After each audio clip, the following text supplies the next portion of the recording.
Councilmember Dickinson, can you please lead us in a land acknowledgement and pledge? Please rise as you are able for the opening acknowledgement in honor of Sacramento's indigenous people and tribal lands.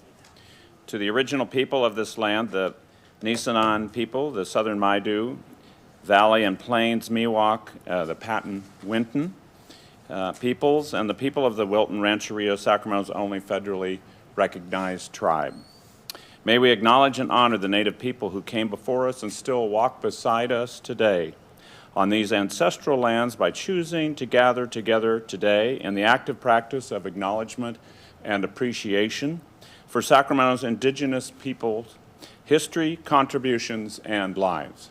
Thank you, and please join me in the Pledge of Allegiance. I pledge allegiance to the flag of the United States of America and to the republic for which it stands, one nation, under God, indivisible, with liberty and justice for all. And Mayor, I do want to remind members this meeting is being live streamed in English and Spanish on YouTube, and captions and translations are AI generated and may contain errors. So the first item on our discussion calendar is 2026 Semester at City Hall Summer Edition presentations. That's agenda item number 1.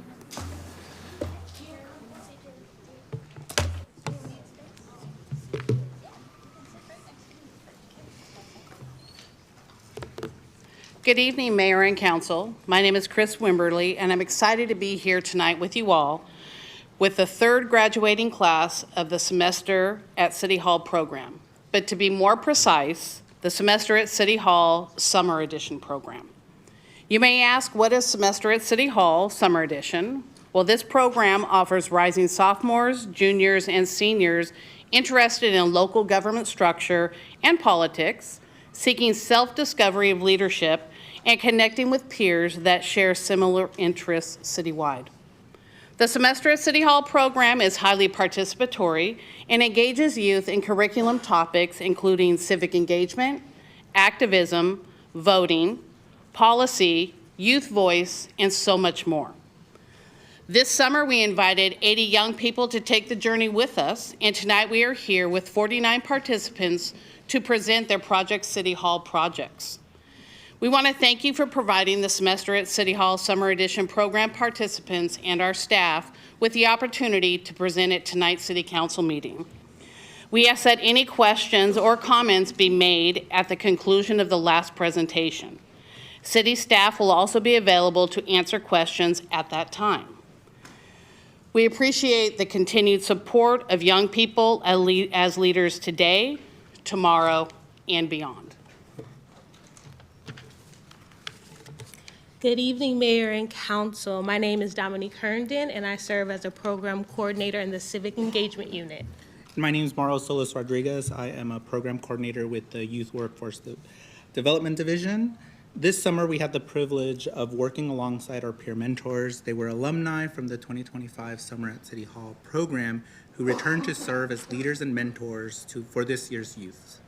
Today, we like to recognize and thank our peer mentors for their dedication, from completing the leadership training to investing their time and energy in supporting our participants through the whole summer program.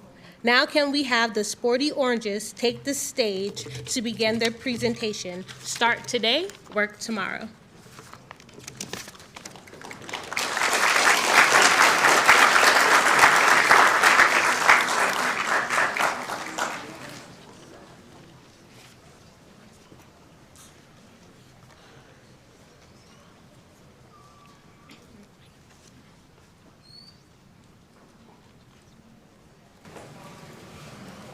Good evening, Mayor and City Council. My name is Raghav Mishra. I am a rising junior at NP3 High. I reside in District 1, and I am a peer mentor for the Sporty Oranges.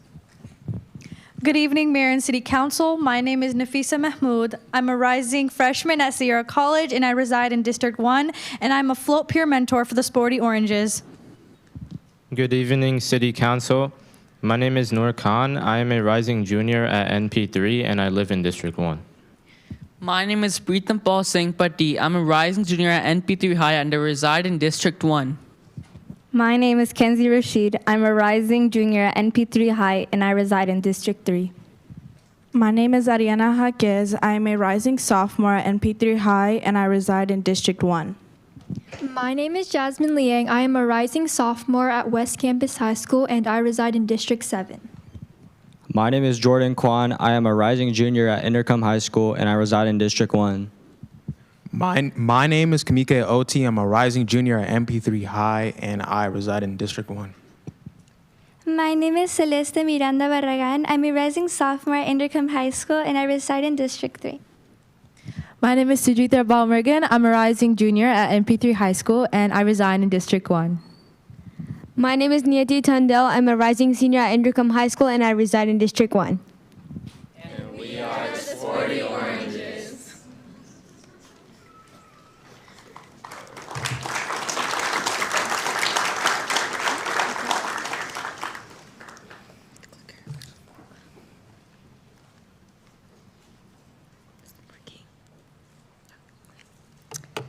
The issue we're addressing is a lack of youth employment awareness in Sacramento. Teens want jobs, but most don't know where to start.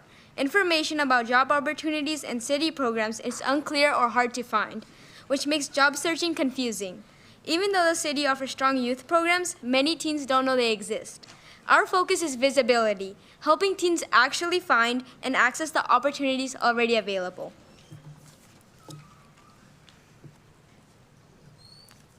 This is a problem because of the lack of awareness creating barriers. Teens miss out on programs that build skills and experience.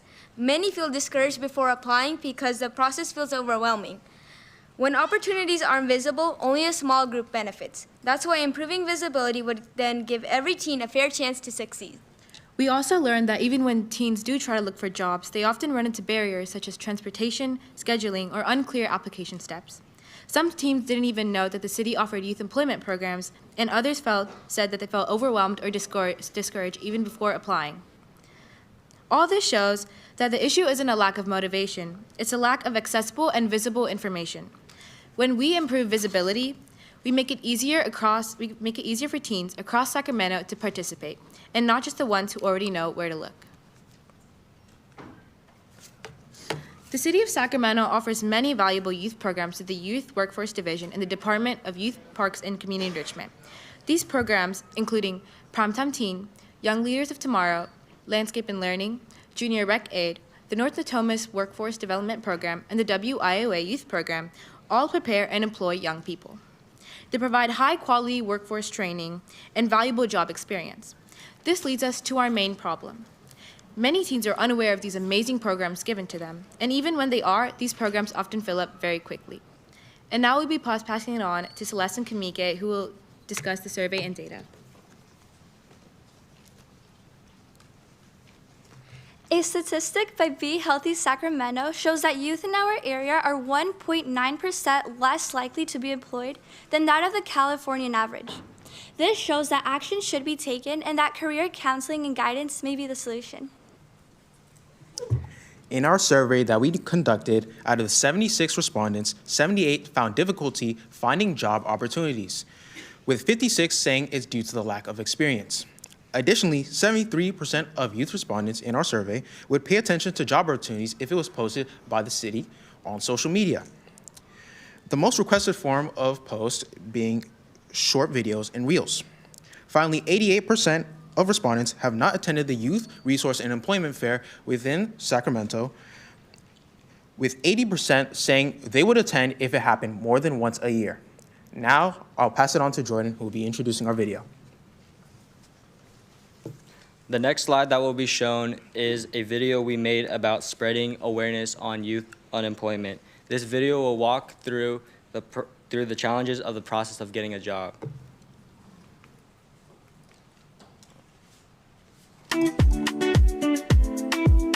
Hey everyone, we're Sporty Oranges from semester at City Hall. This summer we learned something big. Teens want jobs, and most of us don't know where to start. So we made this video to talk about what's really going on. Finding a job sounds easy until you actually try. Most of us don't even know where job opportunities are. A lot of jobs ask for experience, but teens have experience unless someone hires them. Transportation, schedules, rules, all of it makes job searching harder. Honest, sometimes we feel discouraged before we even apply. Talk to teens at our school, and almost everyone has said that job searching has been confusing.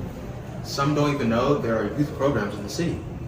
Others tried applying, but they got overwhelmed.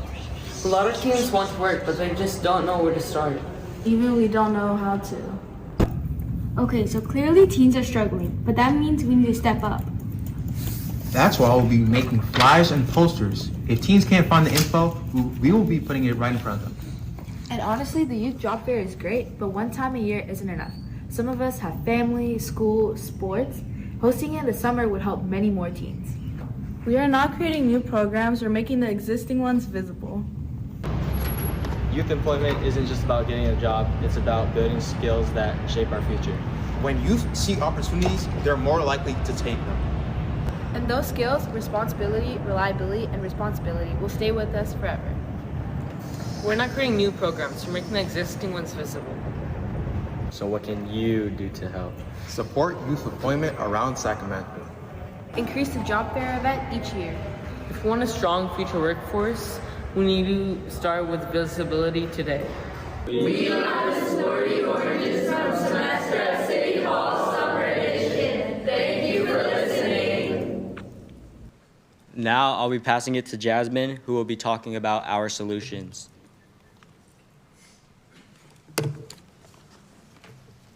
To address this issue, we came up with two solutions. In terms of advertisements, youth employment opportunities can be posted on social media and in places throughout the cities like schools and community centers. The social media pages should also be reorganized for clarity and easier navigation. Secondly, we would like for the Youth Resource and Employment Fair to be hosted twice a year, specifically in the summer in addition to the spring. We believe our proposed solutions will create a difference for the community of youth in the future. I will now be passing it on to Ariana, who will be sharing about our ask.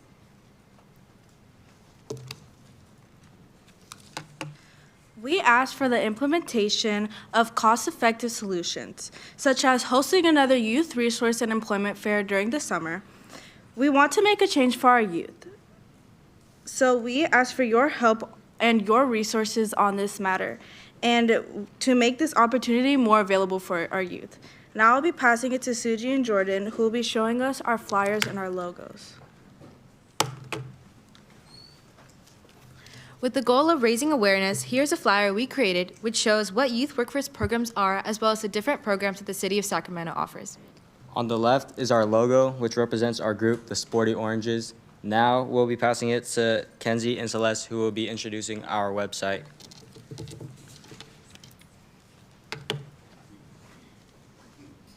As shown, the mission of our website mockup is to provide our youth with simplified and easy-to-access information on youth employment and opportunities.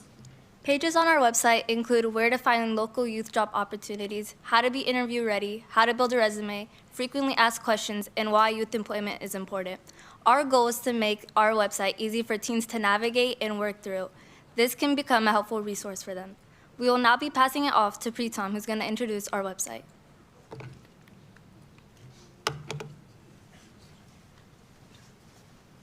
This is a mock-up of what a social media page for youth employment would look like. Social media is a big hotspot for us youth, so it will be effective in reaching the intended audience. It will become the main page for gathering, then posting many youth employment opportunities, advertising for youth employment, and overall showing why youth employment really matters. In all, it will become an accessible platform for youth to access their employment resources. Now I'll be passing it on to Noor, who will be concluding us all.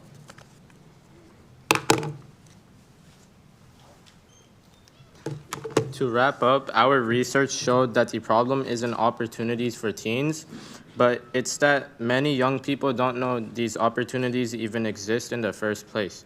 By improving awareness via better advertising, organizing information, and adding another youth job fair, we can help more teens gain work experience and prepare for the future.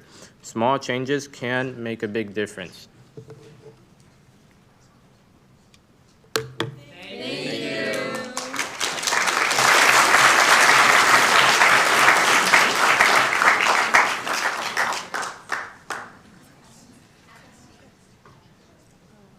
So let's turn to council comments.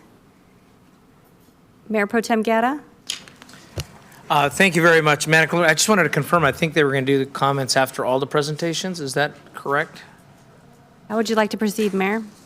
You want questions after each presentation? After each one, yes. Okay, very good. Then I'll go and first, let's give them another big round of applause.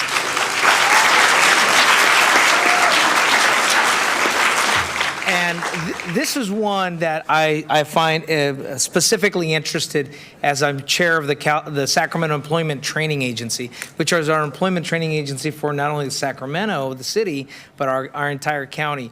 And so I'm excited to take this information to our Joint Powers Authority that helps those individuals, because that lens, I think, of young people making sure that they're connected and how to connect is important. So my question is, did you think of or did you know about the Sacramento Employment Training Agency? And if you didn't, then this is a good opportunity for us to link the work you're doing with the effort that they're doing right now to get more information about jobs, resume workshops to everyone.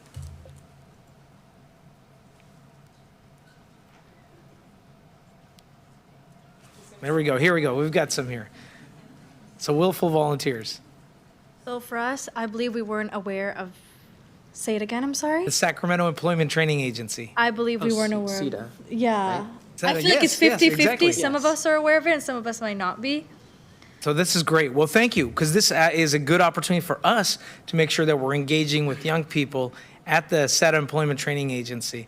Well, that's all I wanted. That was my big question, because I think we're right in the middle of a campaign to get more awareness of all of the jobs and opportunities, the workforce training, and also in different languages. You know, not only in Spanish, but in Hmong, in Russian, and Farsi, and different languages out there as well. So, thank you, and let's give them another big round of applause. Thank you, Mayor.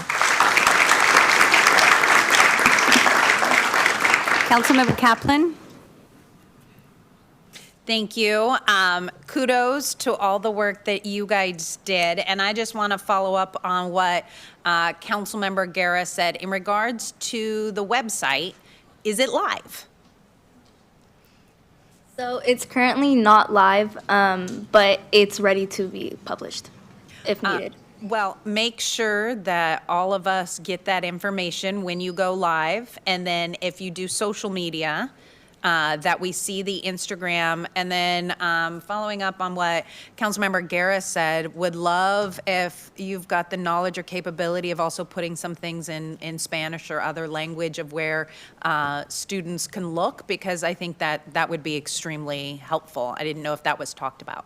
Yeah, it's definitely possible to make the social media page appear in other languages as well. So we can definitely work on that too if it becomes live. Awesome. So when it's live, let me know and I'll link it to my webpage, and make sure that we all get the PDFs solely of your flyer, because I'm happy to post that on my social.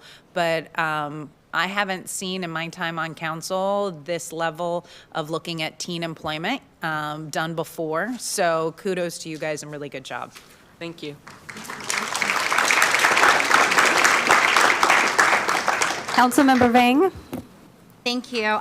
I just first wanted to take this moment to say great job, congratulations, you're almost there, and great job on the presentation. I think this is my 6th year for Summer at City Hall as a councilwoman, and I always look forward during the summer to actually see the youth presentation, and so just really want to give you all kudos for all the great work.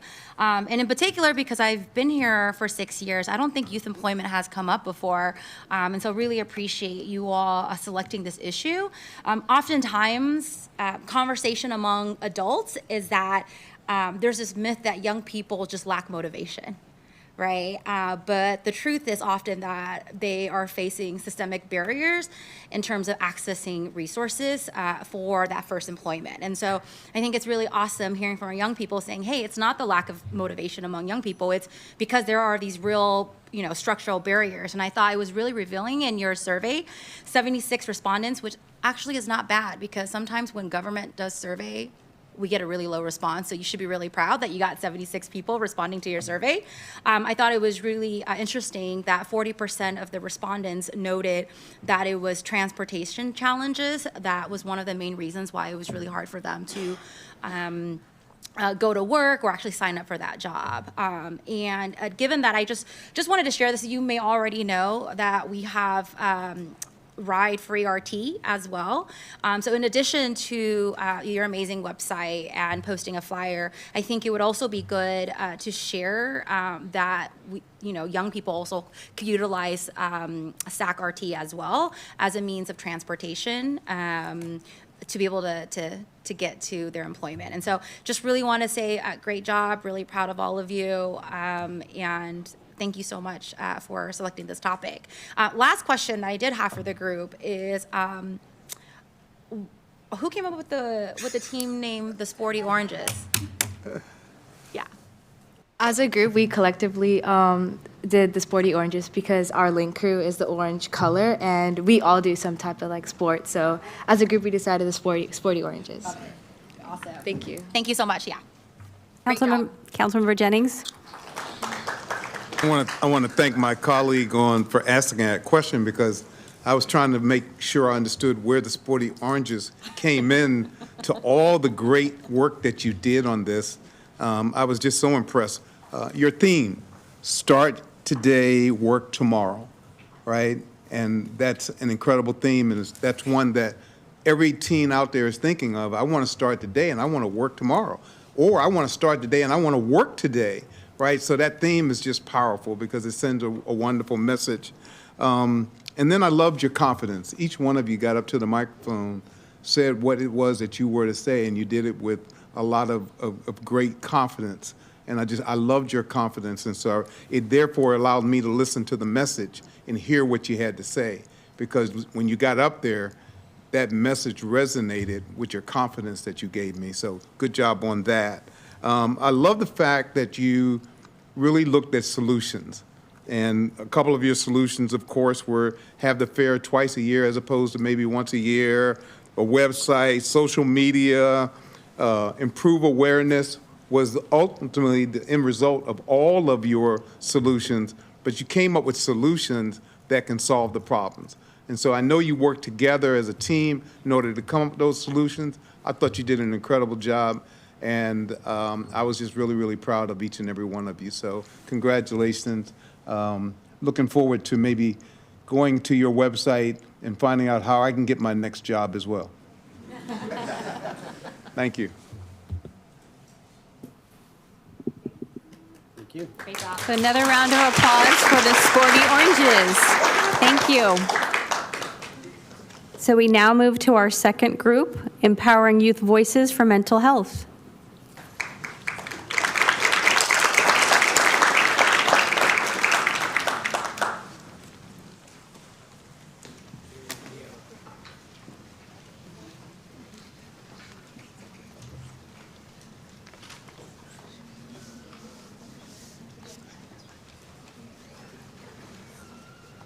Good evening, Mayor and City Council. My name is Mahit Katyal. I'm a rising senior at Inderkum High School. I currently reside in District 1, and I'm a peer mentor for blues prevention. Good evening, Mayor and City Council. My name is Alyssa Calderon. I'm a rising senior at Leroy Green Academy, and I reside in District 3, and I am a peer mentor for blues prevention. My name's Kyle Land. I'm a rising junior at Thomas Charter High School, and I reside in District 1. My name is Veer Minhas. I'm a rising junior at Inderkum High School, and I reside in District 1. My name is Ella Boreen. I'm a rising junior at Hiram Johnson High School, and I reside in District 6. My name is Ava Ordonez. I'm a rising junior at McClatchy High School, and I reside in District 7. My name is Amina Mahmood, and I'm a rising sophomore at NP3 High School, and I reside in District 1. My name is Alina Camacho. I'm a rising sophomore at McClatchy High School, and I reside in District 6. My name is Carissa Rule. I'm a rising sophomore at McClatchy High School, and I reside in District 7. My name is Ruth Porche, and I'm a rising sophomore at John F. Kennedy High School, and I reside in District 7. Hi, my name is Sia Patel, and I'm a rising junior at MP3 High School. I reside in District 1. My name is Miranda Williams, and I'm a rising sophomore at Christian Brothers High School, and I reside in District 4. Our group is Blues Prevention, representing on the topic of empowering youth voices for mental health.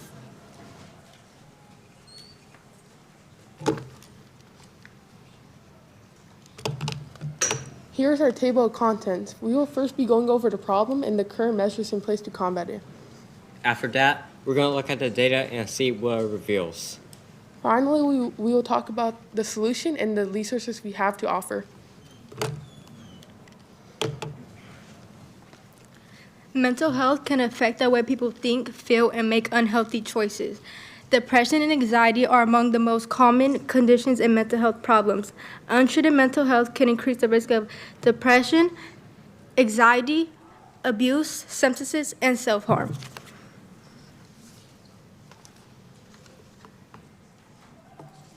The current existing programs in Sacramento are Sacramento's Children Fund, Youth Help Network, and Allocate Sacramento, California Voices Youth Connection Circle, and NAMI Sacramento and Sacramento Youth Center.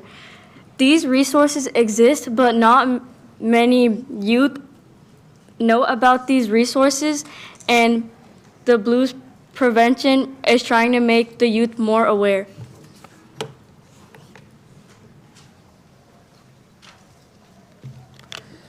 We created a survey to help us better understand youth mental health. It received 117 responses. With that data we collected, we found out that 41.9% of youth don't feel comfortable speaking to someone they trust about their mental health. We also found that 33.3% of youth would prefer to receive their information about mental health through social media, and another 29.9% would prefer to receive their information through their friends or peers.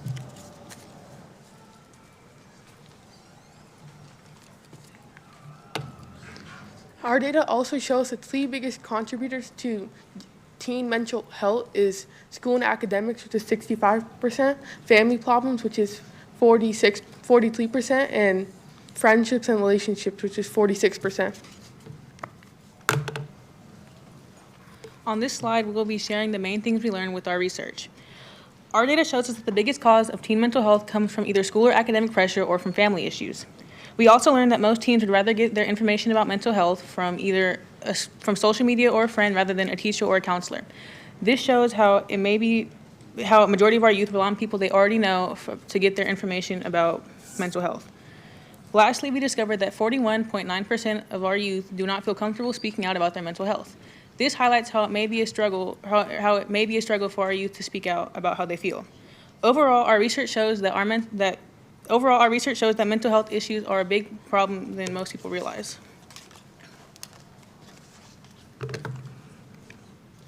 For part of our solution, we plan to distribute flyers around populated areas in Sacramento City, such as parks and community centers.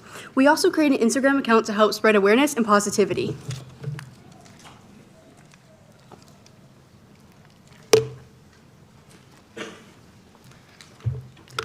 We created both a motivational and informational flyer to help support all aspects of mental health. Our goal was to spread awareness on the issue and help encourage youth to speak up about their mental health. The flyer on the left contains some meaningful images and a message to inspire people to be more open. The flyer on the right gives tips to promote a less stressful lifestyle and reduce common sources of anxiety. It also recommends breathing exercises and provides the contact information for a non-emergency mental health support line.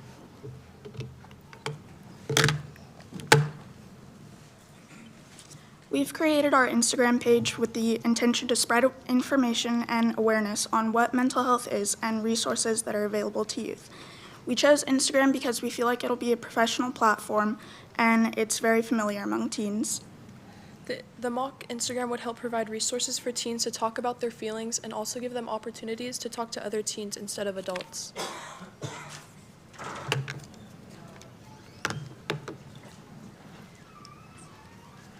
In conclusion, youth mental health is a serious issue, and without motivating the youth to talk about their mental health, they will suffer in silence by thinking some negative ways to cope with their mental health. By distributing flyers around Sacramento and promoting mental health resources through our mock Instagram, we believe that youth mental inability to talk about their mental health will decrease. With your assistance, we hope to make a better environment for youth to talk about their mental health comfortably. Thank you. Any questions?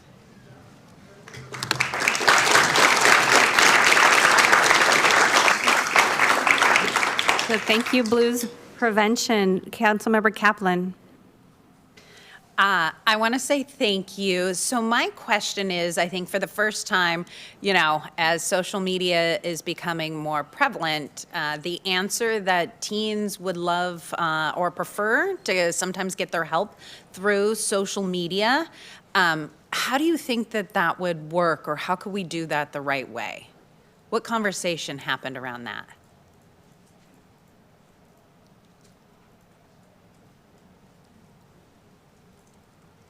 Hi. So we thought that social media, our main goal was to use platforms and share also, because I know a lot of you guys have social media accounts, and basically share existing resources and programs. And our main goal is to spread awareness. Well, because it's, and one of the things I didn't see was, does social media cause mental health issues? Was that discussed amongst your group?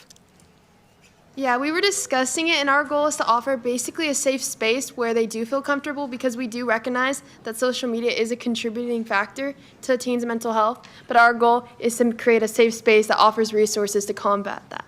Well, again, when you guys get your Instagram up, let me know. I would love to pay a link to it.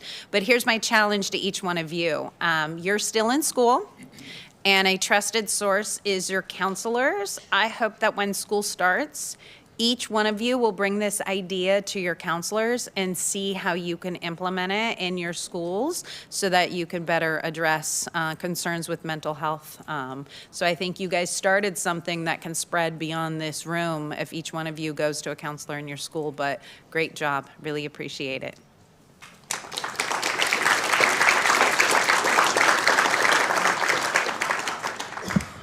Thank you. Just wanted to also just say great job. And I also just want to say thank you for being very organized. When I see a presentation to have a table of contents, that's really great, because you're letting the audience know where you're going with your presentation. So great job to that. And yeah, I think this is a really, there's so many issues impacting our city. But we know that so many of our young people experience mental health stressors. I can't even imagine the magnitude when I was a young person, and even now in the midst of social media, there's so much responsibility for young people, not just school, but family, society, and a lot of it can feel really, really heavy. And so really appreciate you all highlighting this as one of the major issues impacting our young people, because we know mental health challenges lead to poor health outcomes.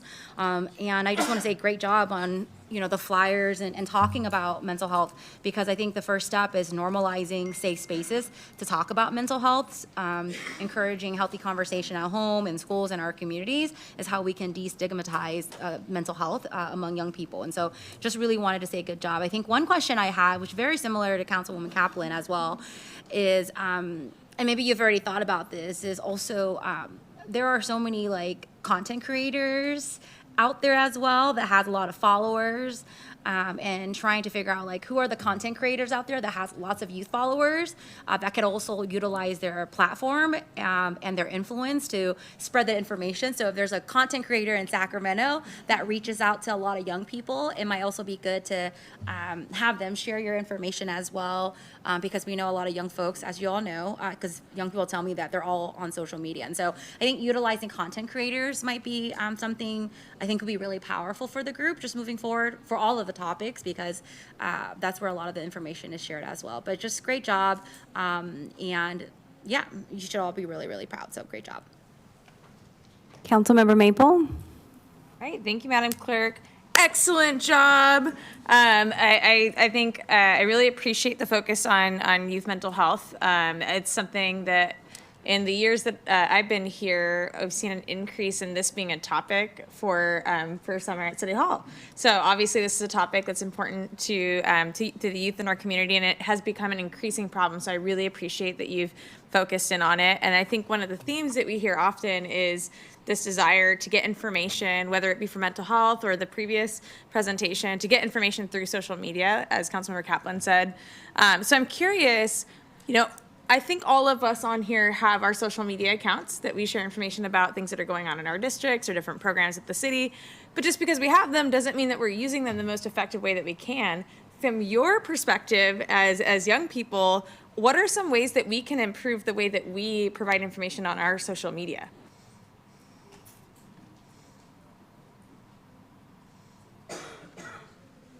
Okay, thank you Way to step up. for stepping up. Hi. I know all you guys have social media accounts, and I did check a few while I was doing this project. So I think one of the most effective way is like modernizing the way that the media is going out. So I would say a lot of youth, especially in our group, are going on Reels. And if we're not using TikTok, just shorter and quicker ways to get the message out. And I know attention spans can be fast, especially on social media. So just making sure that the information is clear. And I think another thing is a big language barrier. So making sure it's accessible to everybody. Okay. Thank you.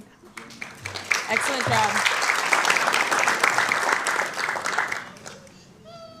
So I think that concludes the questions. Blues prevention. Another round of applause.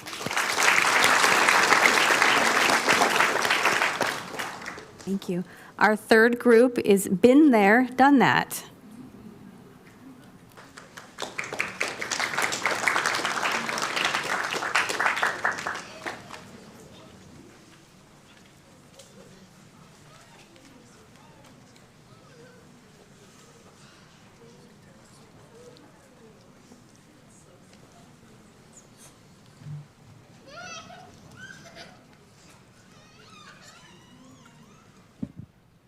Good evening, Mayor and City Council. My name is Amroz Gill. I'm a rising senior at Intercom High School, and I reside in District 3.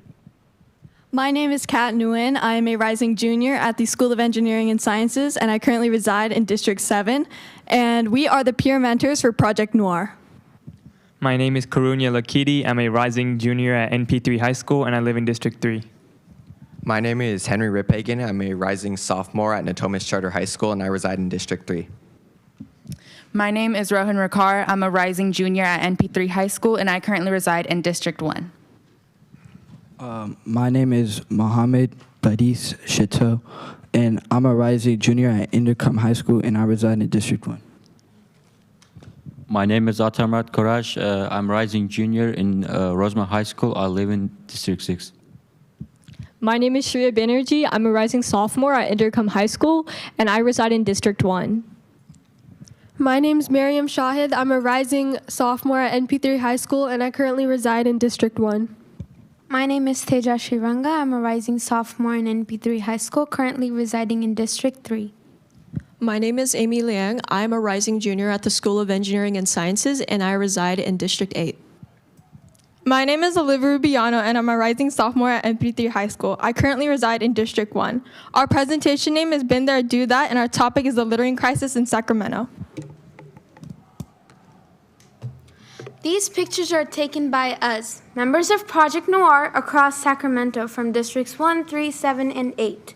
Sacramento collects about 250,000 tons of waste every single year. The city's waste management department serves over 133,000 households, showing how much waste our community collects. One piece of litter dropped on a Sacramento street can eventually end up in American or Sacramento River, harming the wildlife and polluting the water our community depends on. Litter is visible across all 8 council districts. Surprisingly, Sacramento processes over 1.4 million tons of trash every year. Even with that much capacity, thousands of tons of litter still ends up in our parks and our streets.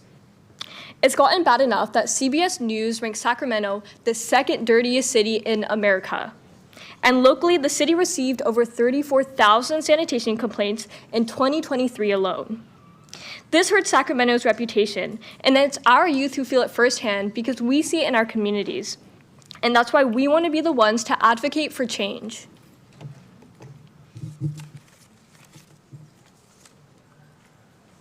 Illegal dumping has grown 32% over the last 3 years. A 2026 survey done by the Sacramento Bee found that 52% of residents are dissatisfied with the current city's response. The issue has escalated and is now even a public health concern. Many residents litter under the assumption that a single item won't make a difference. Together, the data reveals a growing problem and a public that feels unheard.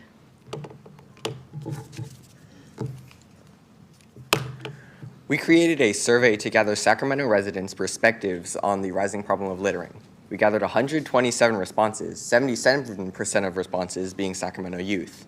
We also gathered responses from all 8 districts, with a majority being from Districts 1 and District 3. Essentially, we gathered a wide audience of people from different age groups, financial backgrounds, and districts. After collecting the demographics of our respondents, we then asked them on a scale of 1 through 10, how often do you see littering in Sacramento? 1 means that they don't see littering at all, and 10 means that they see littering very often. And 77% of the respondents said that they see littering at a 6 out of 10 or above on the scale. The next question we asked them was, what are the most common items you see littered in Sacramento? And the 3 most common items were plastics, cigarettes, and aluminum cans. Next, we asked them, where do you see this litter happening? And the 3 most common places were roads, parks, and surprisingly, downtown Sacramento. Next, we asked participants, how often do you litter? Using the scale 1 to 10, 1 being never and 10 being very often. And almost 50% of the participants claim that they do litter on their daily basis. So, to add on, we asked them what are the biggest reasons for them to litter. And the 2 biggest reasons were that they were lazy at the time, or more importantly, they couldn't locate a trash can near them to dispose their waste.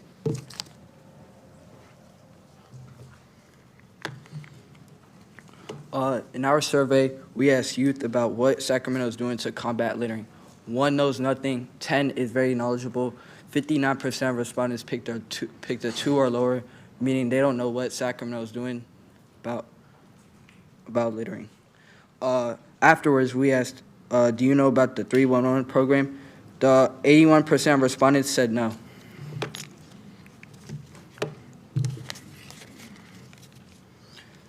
Lastly, our last question was a free response about Sacramento's solution to littering. We asked, how do you feel about Sacramento's response to littering? Almost everyone said they don't know what Sacramento is doing about littering. We need to work harder to prevent our city from littering.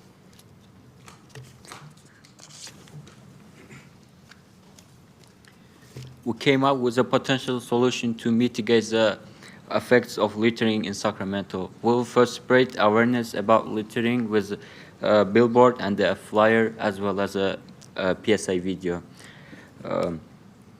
We will increase accessibility by providing more trash cans in public spaces, increasing signages, and updating 311.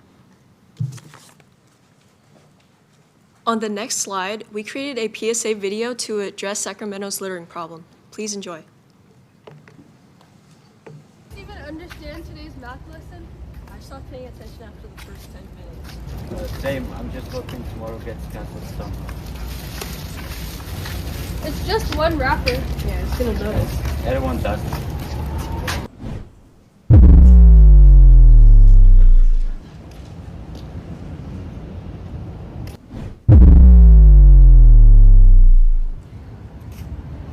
Why is there trash everywhere? Because people forget to pick up after themselves.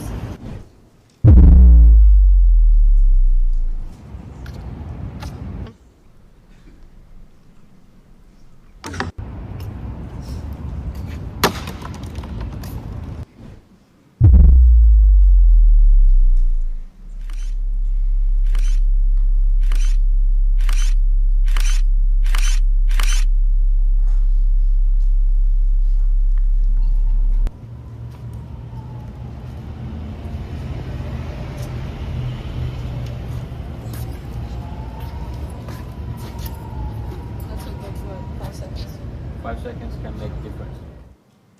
No place is covered in litter overnight. Every clean community and every polluted one begins with one choice.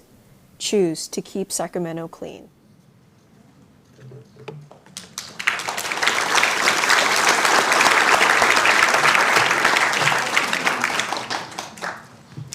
To promote awareness about how severe the issue of littering is in Sacramento, we created a flyer that contains a local fact to engage and capture the attention of those passing by. This flyer also provides information on how one can help and prevent this, as it is extremely significant, as most people are uneducated and unaware about how to manage litter and how they as individuals can support the environment. To further promote awareness about this issue of litter and waste around Sacramento, another visual we created was a billboard. With just one quick glance at it, an individual can recognize the conveyed message, this being to remember the littering crisis and being reminded of the severity in Sacramento. A way to reduce litter is to implement more trash cans and recycling bins in high traffic areas. These bins should also be emptied regularly and evenly spread out to prevent overflow and easier usage. In addition, we also recommend organizing community cleanups, as not only will this keep the community together, but also our neighborhoods cleaner. Lastly, although the current 311 app already allows users to report illegal dumping, it takes multiple steps to navigate this, on see in the right-hand corner. Instead, we propose an idea of creating a separate website or app to combat this problem. This would encourage more users to report, leading to faster cleanups and a cleaner community. Another part of our solution involves reworking current anti-littering signage to incorporate more productive elements. For example, we chose to replace the line California 374.4 with minimum fine $250 because we believe it will be more convincing to the general public. Additionally, we chose to incorporate the line dial 311 to report illegal dumping because we want to promote civilian action against illegal dumping. These changes aim to make Sacramento's current resources more available to the public, increasing both awareness and accessibility. By discouraging littering in Sacramento, we are creating a positive space for community engagement, enrichment, and recreation. Sacramento is our home.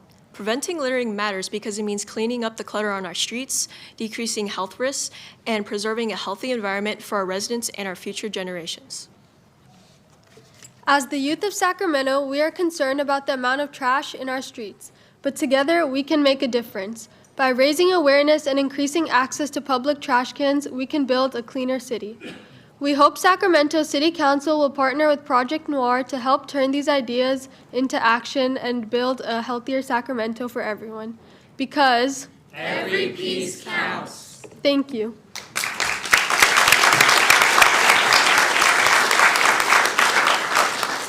That was such an impressive video. Just incredible acting, graphics, the sound.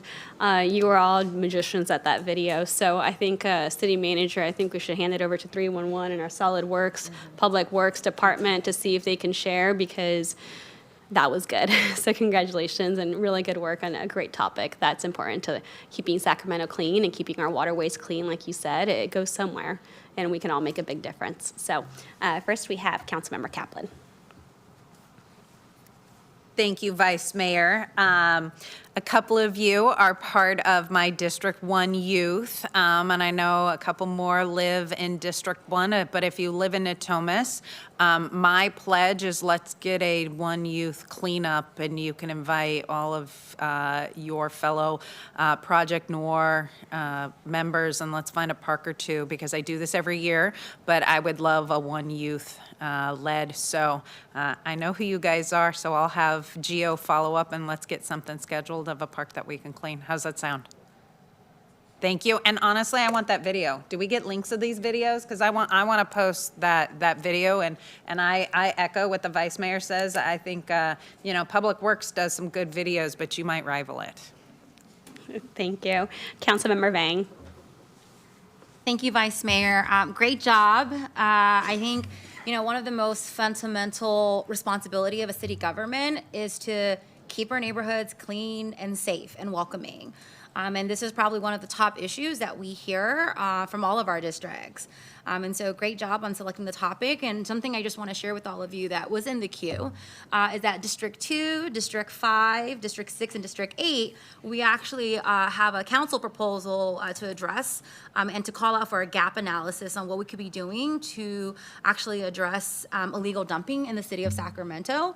And so I felt like when I was listening to your presentation, a lot of it actually aligns with the council proposal that I think went through Law and Ledge. So, for example, the call for more signage and visibility absolutely is in alignment with our proposal, and it's something that we are also going to be directing our city manager to work with our solid waste department to figure out what we can do to make sure that we increase signage.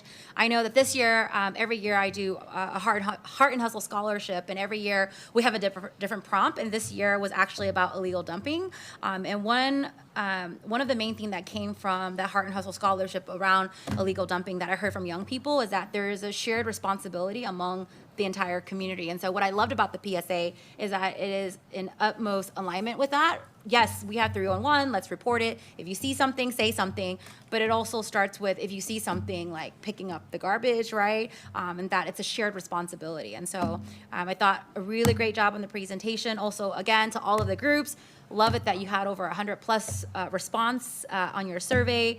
And I think what was surprising but not surprising, was that in your survey, I think it was 80% of people didn't know what the 311 app was, which means that as a city entity, we have to do a better job at sharing the information about 311 and the app, and appreciate the feedback on that. The app is a little complicated. There's like several steps until you actually report it, which is true. I probably just haven't memorized because I'm that councilwoman that walks the dog, but when I see illegal dumping, I take a photo of it and I report it. But I really appreciate that feedback, because maybe there's got to be a quicker way to go through the app and to report the illegal dumping, so it's not like 4 or 5 clicks, because by the time you get there, you're just like, okay, why am I doing this, right? So appreciate that feedback as well. And yeah, just great job. Excellent presentation, excellent PSA, and you all should be really proud of yourself. So great job.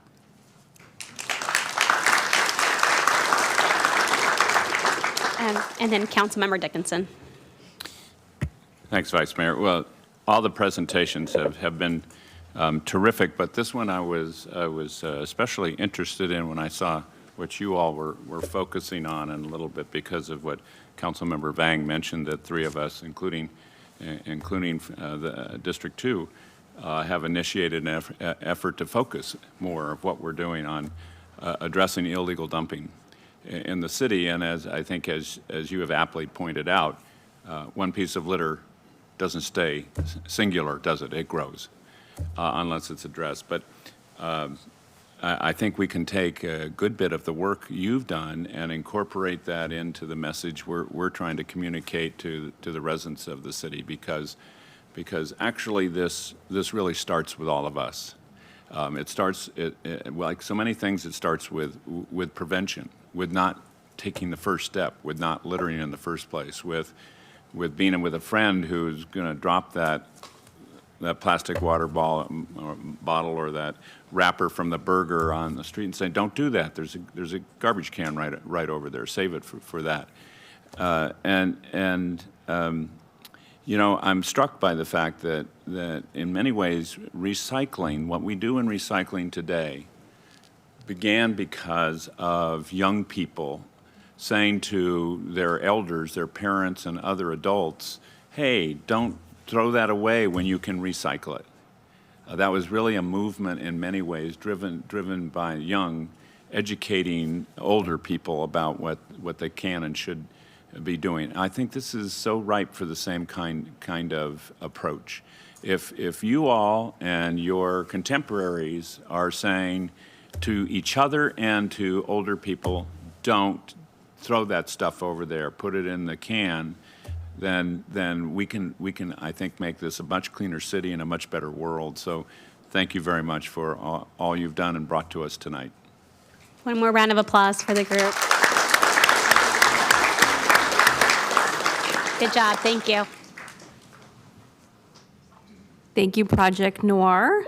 And our final presentation is Sacramento Youth for Change.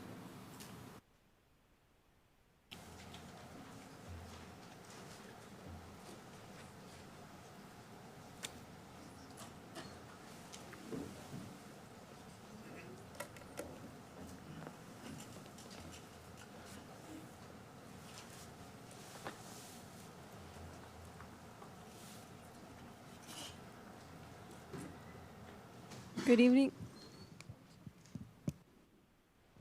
Good evening, City Council. My name is Jasmeet Garjima, and I am a rising junior at Natomas Pacific Baptist Prep High School, and I currently reside in District 1, and I'm the peer mentor for the Cardinals. Good evening again, City Council. My name is Nafisa Mahmood. I'm a rising freshman at Sierra College, and I reside in District 1, and I am the float peer mentor for the Cardinals.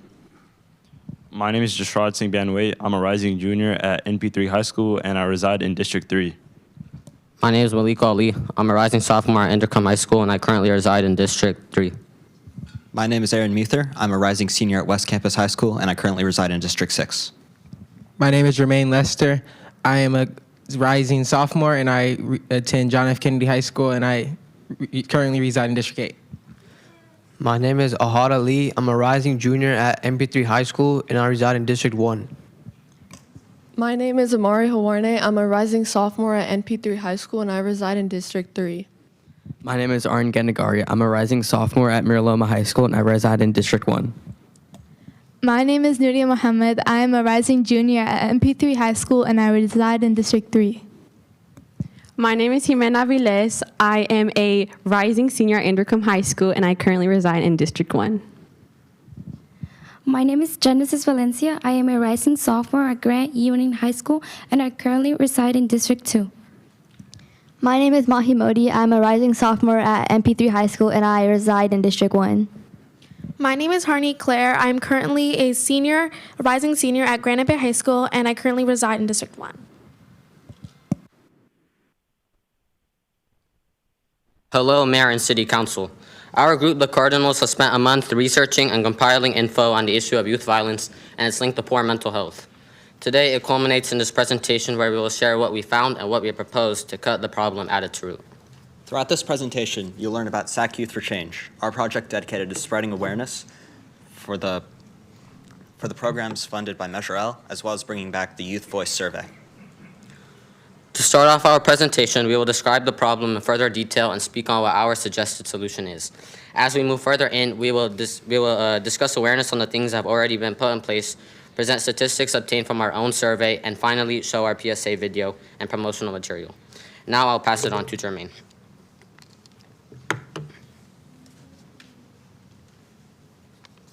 Mental health challenges, trauma, and the lack of support can increase the risk of youth violence when left untreated. Between 2023 and 2024, juvenile crime increased it by 74%.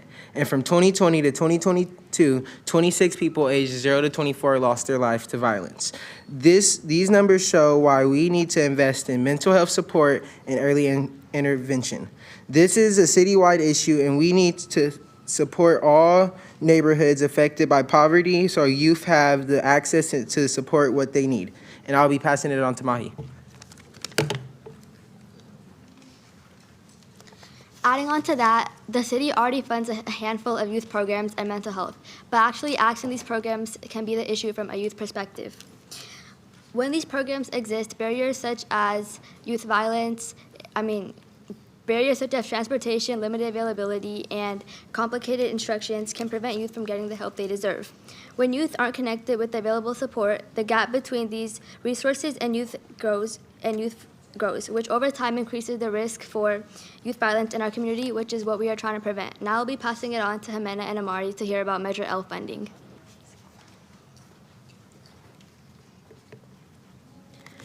Currently, Measure L are only funding 3 programs that are for youth violence and 12 programs for mental health.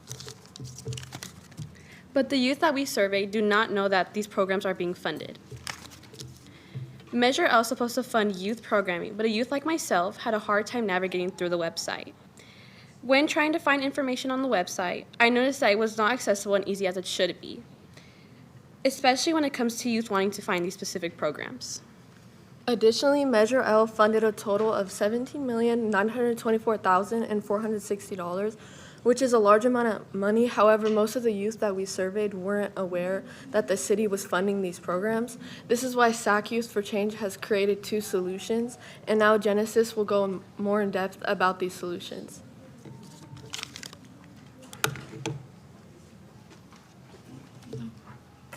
Our team identified 2 key solutions to help address youth violence in Sacramento. First, we recommend increasing awareness of youth violence prevention programs funded by Measure L and updating the Measure L website with current information about available programs and resources. Our second solution is to reopen the Sacramento Youth Commission Youth Voice Survey and have staff from the Mayor's Office review the responses on a quarterly basis. Now I'll hand it over to Just Raj to explain the benefits of these solutions.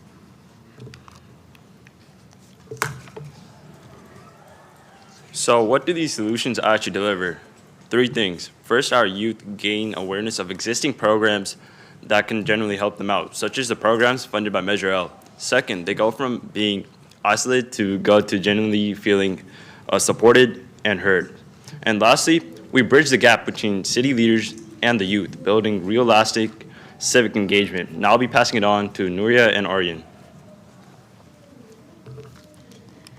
We created this survey in an effort to demonstrate the effects of mental health and to raise awareness about youth violence prevention and to receive feedback on how violence affects the youth. We received responses from 111 respondents across various age groups, the largest group of respondents being from the ages 16 to 18 years, making 49.2% of all responses. The second to largest group was 13 to 15 years, making 36.7% of all responses. The wide range of ages allowed us to gather different perspectives from youth at different stages of life. First, we wanted to get an idea of what the youth were going through. We gathered that over half of our audience said that they presented with symptoms that included feeling stressed, being irritable, withdrawing from friends, and more. The survey results show that youth violence is a concern in our community, with 54.1% of respondents saying that they have heard of or experienced violence in the last 6 months. Additionally, 95.5% rated mental health as the biggest contributor to youth violence. These results highlight the connection between youth violence and mental health, building the stronger need for prevention efforts. Through these results and question 5, we can see that the youth feel that mental health awareness is important, but unfortunately, almost no one knows about the available resources. As highlighted in question 6, over 96% of the respondents didn't know about the programs funded by Measure L. Now, I'll be passing it on to Ahad to talk about our PSA video. On the next slide, we have our PSA video that shows how spreading awareness on youth violence prevention programs and connecting with city leaders can help people experiencing violence. Yeah, I can't believe they don't like each other. They used to be such good friends. I know, right? I heard it's because Ahad is trying to lie about Jermaine, saying that he has no money. That's why he's being aggressive with everyone and his parents. Wow. Look. Yo, why are you wearing the same clothes 4 days in a row? Why are you being rude, bro? Because no one wears the same clothes 4 days in a row. Why are you, like, I didn't see you, bro.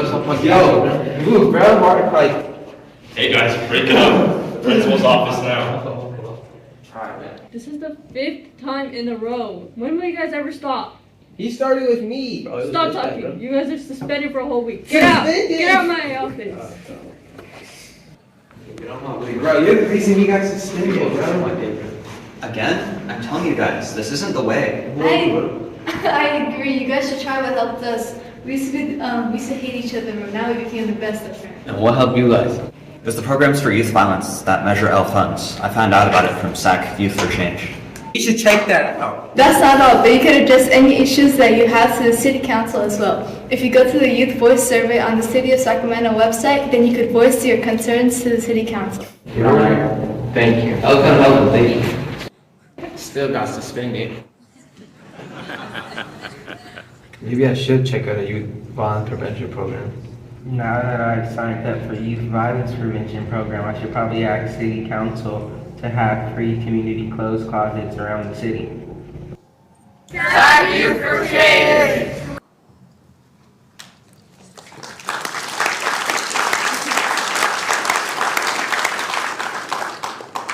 Thank you for watching. Now I'll pass it on to Harneet to share some of our material marketing ideas.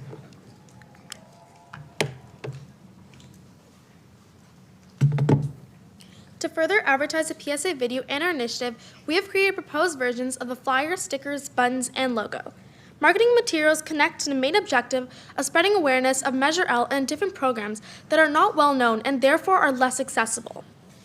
The flyer is a main point of advertisement that adds QR code links to the website of Measure L to look specifically at the divided funding in Sacramento County. This allows youth and parents to access the different programs and resources quickly. Moving on, the stickers are additional advertising products that are meant to educate youth and bridge the gap between mental health root cause and systemic youth violence. And now I will hand it off to Ahad to talk about our social media. This is a mock-up of our Instagram page, which we created to spread awareness about youth violence and mental health. We chose Instagram because it's one of the apps that we use the most every day. People can easily interact through our stories, reels, comments, and share them with friends. By using an app that most of us are already on, we have a better chance of spreading to more of our peers and making a bigger impact. Now, I'll pass it on to Aaron to close us out. Thank you for listening to our presentation. We hope we've appropriately demonstrated the importance of spreading awareness for these programs as well as youth mental health in general. SAC Youth for Change.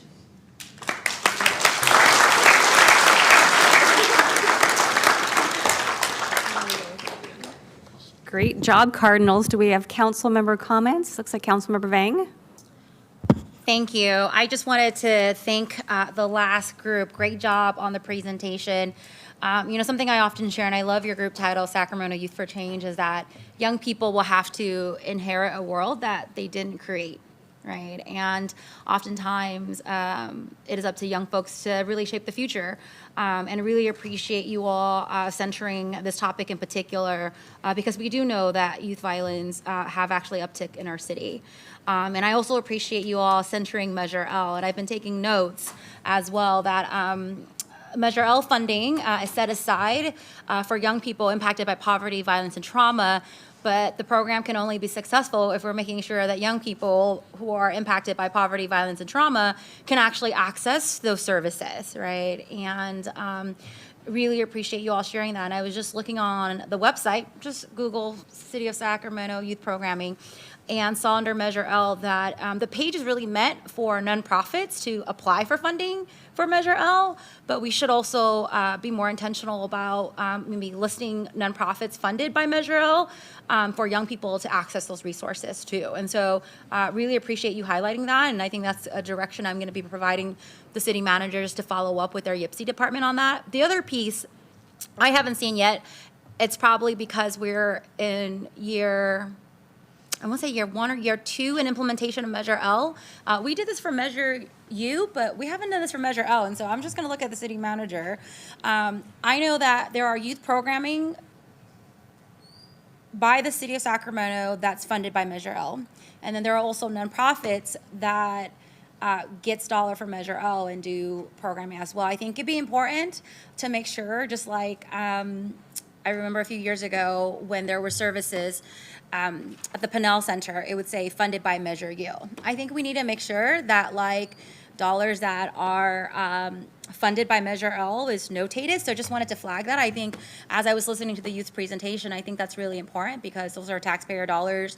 Voters voted for it, and we want to make sure that the public knows how the dollars are being spent. So even something more visible, like I saw the stamp that you all had of like making sure that we label programs in terms of they're being funded by Measure L is really important. Like that just came up right now, and I was like, we should do that in the city of Sacramento. When there's a nonprofit funded by Measure L, they should put that on their flyers when they're advertising to our young people. When we're pushing out programming in the city of Sacramento funded by Measure L, we should notate that in our flyers. And so I just want to say thank you for sharing that, because I'm going to be looking at the city manager to make sure that that happens. And then lastly, I just want to say thank you for picking this topic. It's a topic that's really heavy, and we know that summer is still in session, and when our young people don't have access to resources and opportunities, they may turn to other alternatives. And so I think this topic is really important, and just really want to say great job. Really proud of this group. And I know that this is the last group, but my last comment is I also want to take a moment to thank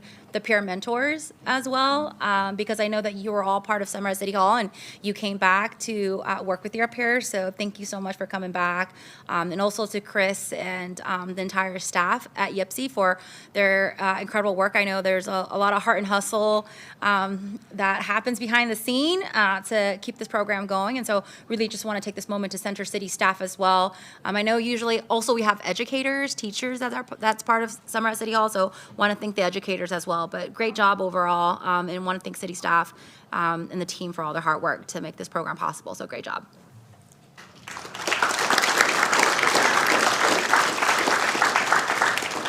Councilmember Kaplan.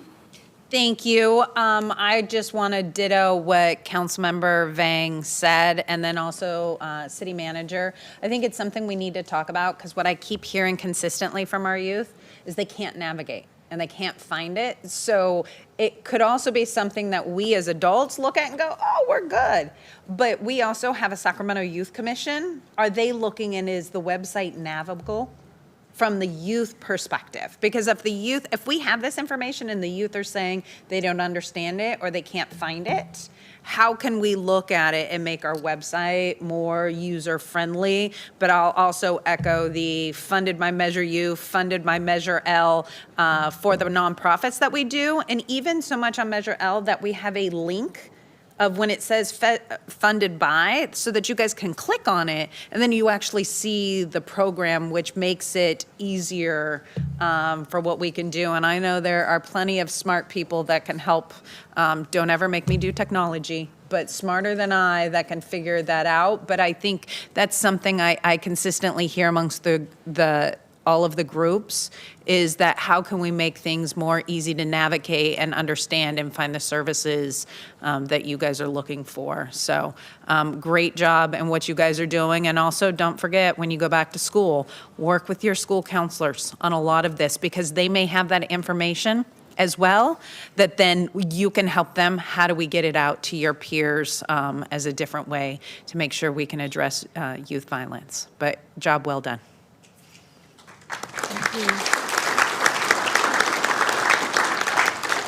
Thank you. How about a final round of applause for the Cardinals?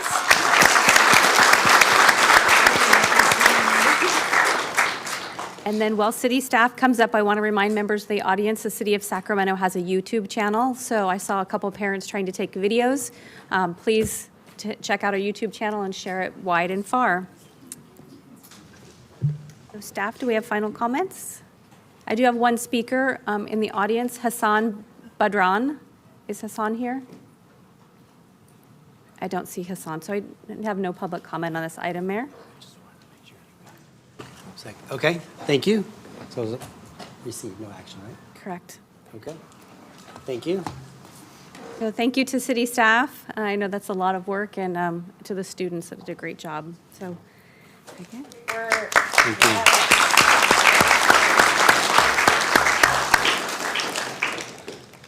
Mayor and council, would we be able to take a photo with all of you along with our participants? Would that be okay? Yes, thank you. Everybody in the front right here? Okay. Yes. Thank you. Please do. Thank you.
Wait till people walk out.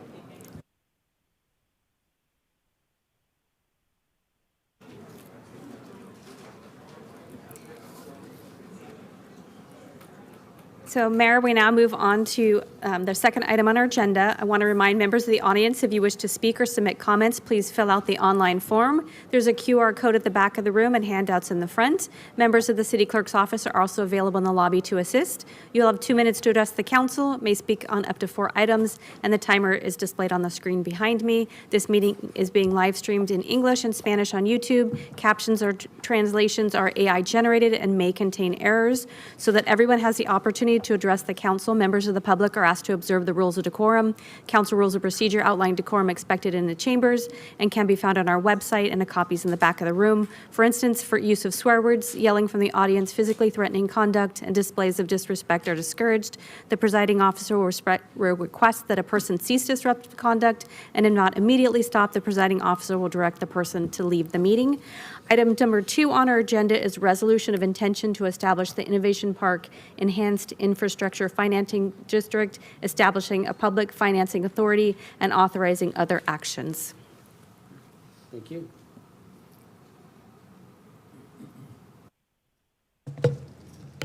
Hello, Mayor and members of the council. Well, I will say I don't think I've ever had a harder act to follow than all of those youth and all their great ideas. So hopefully the presentation will be enlightening and will also present some good ideas for our future. I'm Leslie Fritchie with the Office of Innovation and Economic Development. I'm here to present to you an opportunity to fill a hole in the Natomas community by presenting a resolution of intention to form an enhanced infrastructure financing district for the Sleep Train Arena site. This is just a first step in the process.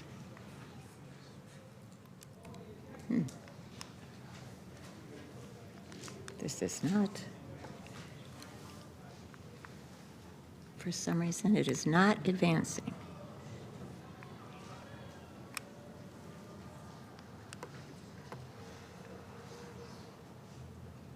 IT, do we have an additional clicker? That's okay. I can do it from the. Though most of you know the location, as maybe you've gone to your first concert there when it was Sleep Train Arena, maybe a Kings game, maybe it was Disney on Ice, or who knows, maybe even a tractor pull. The arena is located in the northeastern part of the city and is now a mostly vacant site with some paved areas. Oh, thank you. Thanks very much. The map here shows the proposed EIFD area, with the hatched area being a school district-owned site.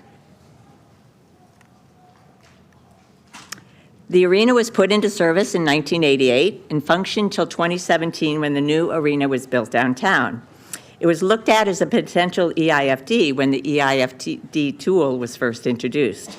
After a long community process, and I think there's some on the dais that will say it was a process and a community process, which focused on the need for an economic driver for the site, the council approved a planned unit development in 2022 for the 183-acre site that became known as Innovation Park. The then landowners, SBH Natomas LLC, a subsidiary of the Kings, proposed a vibrant mixed-use project that was divided into 3 districts. A life district was primarily residential, a innovation district that combined both residential and commercial mixed use, kind of shown in that orange color, and then the blue, which was a health district, which was focused on a hospital and a medical campus. This health district and all of Innovation Park would be anchored by a catalytic economic development project, a new California North State University hospital. Envisioned to be somewhere between 350 and 400 beds, this patient hospital would be a teaching hospital and part of CNU's portfolio of medical facilities. This facility was estimated to be about $1.5 billion and present a number of job opportunities throughout the area. This would be the first hospital in the North area increasing health care for all of Natomas and the region. The Kings and CNU then approached the city to form an EIFD for Innovation Park to assist with the significant amount of infrastructure needed to build out this vacant site. In 2024, it was estimated that just the backbone infrastructure alone would be in the neighborhood of $130 to $150 million to build the roads that were needed, just the backbone roads. The resolution of intention, which is before you today, initiates the EIFD process. An EIFD allows the use of the tax increment generated within a district to be used for public infrastructure or facilities within the district, or if they're outside the district, the projects have to have a tangible connection to the work or mission of the district. The action today does not commit the city to providing any funds from the EIFD. There's a long process ahead. But the resolution before you tonight states that there would not be any reimbursement for public infrastructure until there's vertical construction of the Catalytic Economic Development Project, one like the CNU project that I just described. A Catalytic Economic Development Project is defined for now as having a minimum of 350,000 square feet or an amount determined by you as council. It develops our targeted industries or tradable sectors, has a significant number of high-paying jobs, and materially increases the revenue for the city. This definition and this condition is something that the council can elect to amend or change at any time. The step tonight, the resolution of intention to form the EIFD, is only the first step in a process. There'll be public meetings and 2 public hearings before the EIFD Governing Board, which is known as the Public Finance Authority, and will return to council with the infrastructure financing plan. A snapshot of the dates ahead is shown here. The formation of the Public Finance Authority, potentially by mid-October, a draft infrastructure financing plan by the end of October, council approval of that plan, potentially in January of next year, and the EIFD formation, if it follows this track, would occur early in 2027. So I'd like to thank the city team, because I'm here alone, but I have many colleagues with me that I want to just take a moment to thank. Eric Frederick and Sini Macasini of the Finance Department, and Jeff Massey of our City Attorney's Office for getting us thus far. So that concludes my very high-level presentation. Staff's open to your questions and comments. We can do them now or after public comments. So thank you very much. So Mayor, I do have 35 speakers on this item. Do you want to take council questions and comments first, or? Public comment first. Public comment. Perfect. First speaker is Hassan Badran.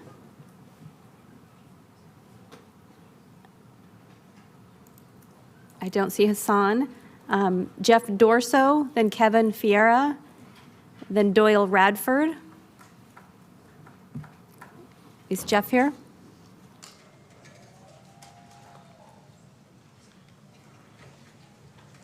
I'll keep reading. Doyle Radford. Okay, perfect. Thank you. Jeff Dorso, Kevin Fiera, Doyle Radford, John Rector, John Hershey.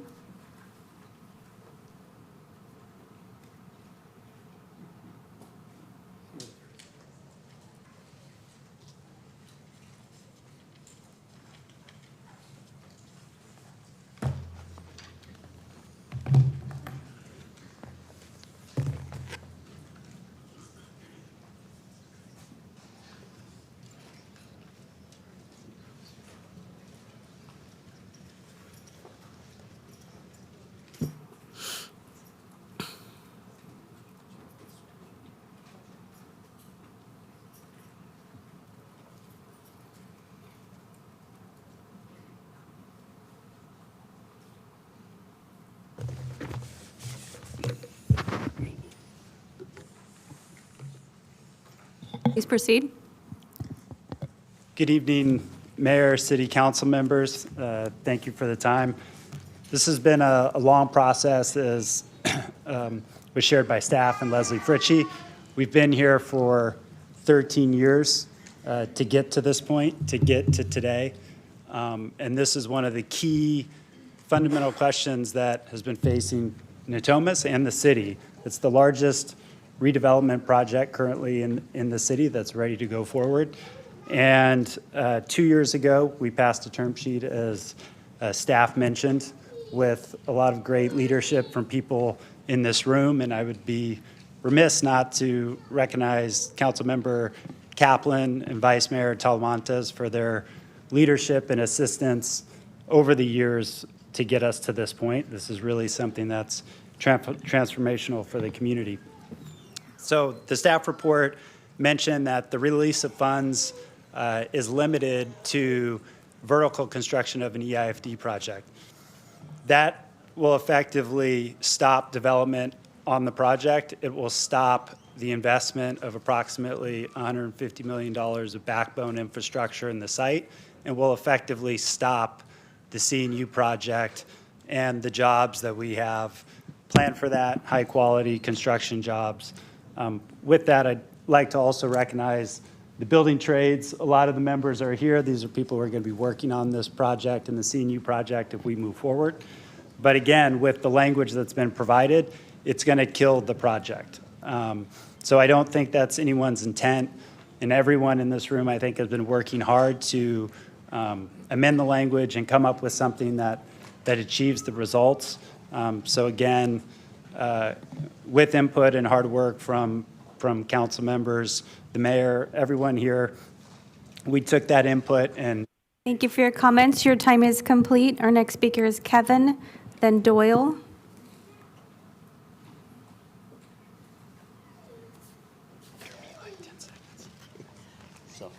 Kevin Ferrer, Executive Director of the Sacramento Sierra Building and Construction Trades Council.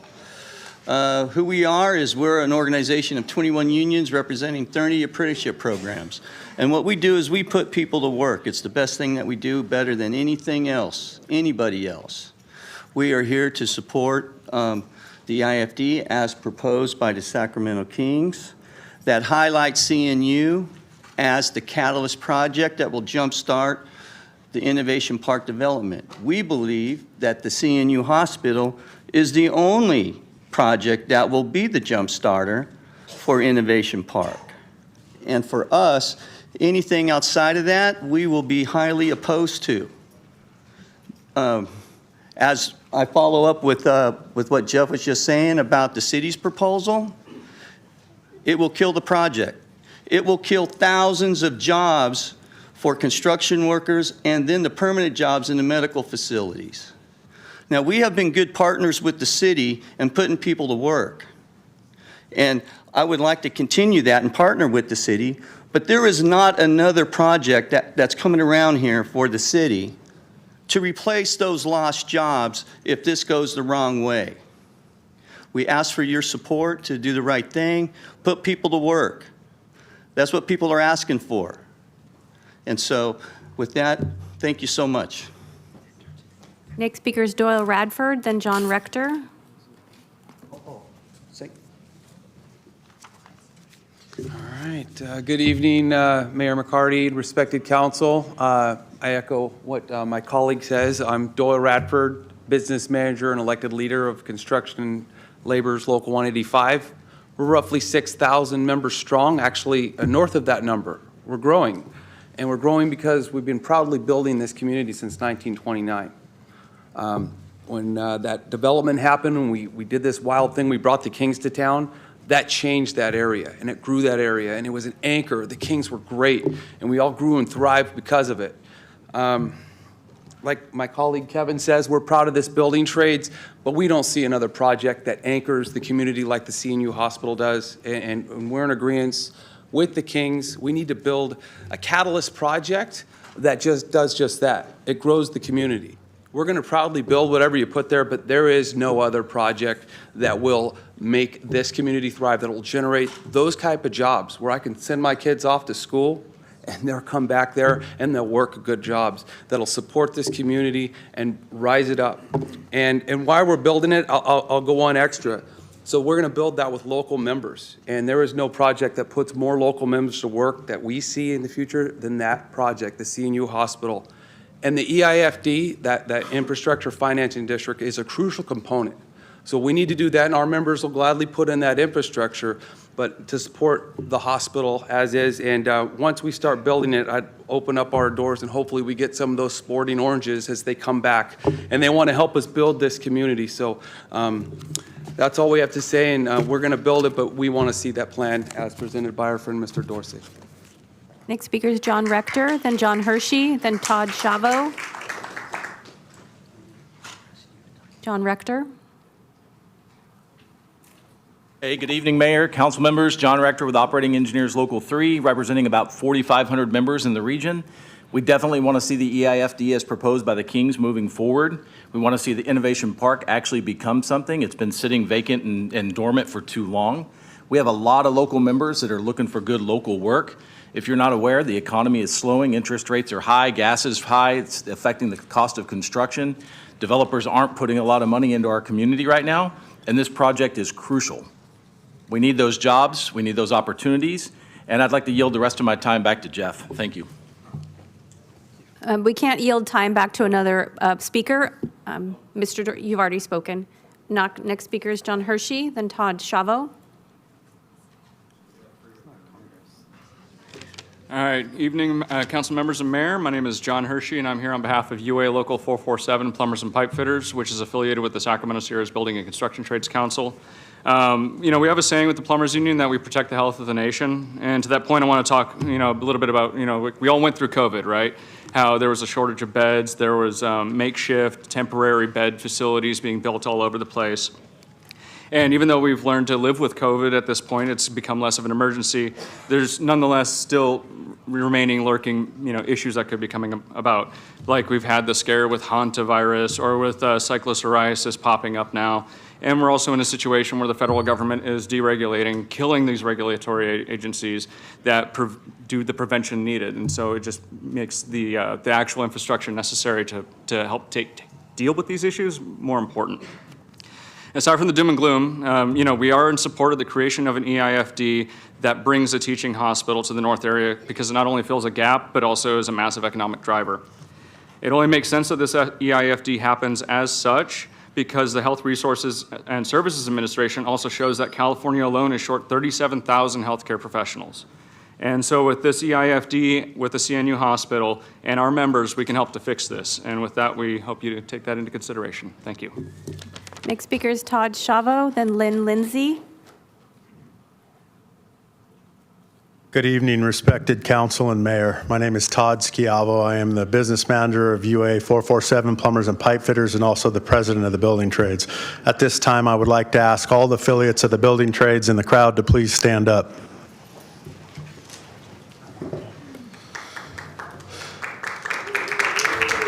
You've heard the obvious reasons why the CNU hospital is very important to us, obviously the jobs, but like some others have stated, it's going to be a huge economic driver for the region. And, you know, I personally, I can't get a doctor's appointment or see a specialist for, 3 to 6 months. And I would say that there's a shortage of doctors, nurses, and that the CNU teaching hospital is going to produce more of those, which is greatly needed. Also, there is not a hospital on this side of the river, which CNU is going to be a vital asset in the district. It's going to put a lot of people to work, not just for construction jobs, but there's going to be custodial jobs, clerical jobs, sales jobs, all kinds of jobs, and this is just going to be a huge economic driver. So I stand here in strong support of an EIFD for the CNU project only. Thank you. Next speaker is Len Lindsay, then Queston Stallion, then Marion Martin.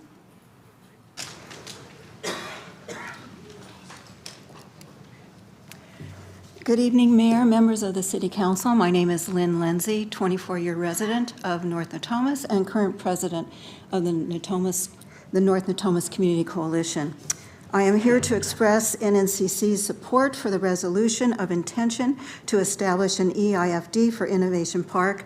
Natomas has waited a long time and come a long way toward the establishment of meaningful development of the old arena site, 183 acres that has the potential to be an economic driver for the Natomas and the city. The City Kings deal for a new downtown arena was inked in 2014, included a term sheet stipulating that an employment center and economic engine will replace the old facilities. Once the PUD to create Innovation Park that included economic and employment opportunities was presented, the community rallied and supported every step of the way to help get us to this point. EIFDs are used and currently in place for large-scale development that include the rail yards and Aggie Square. The EIFD for Innovation Park is equally important as the city works to grow its economy beyond state government.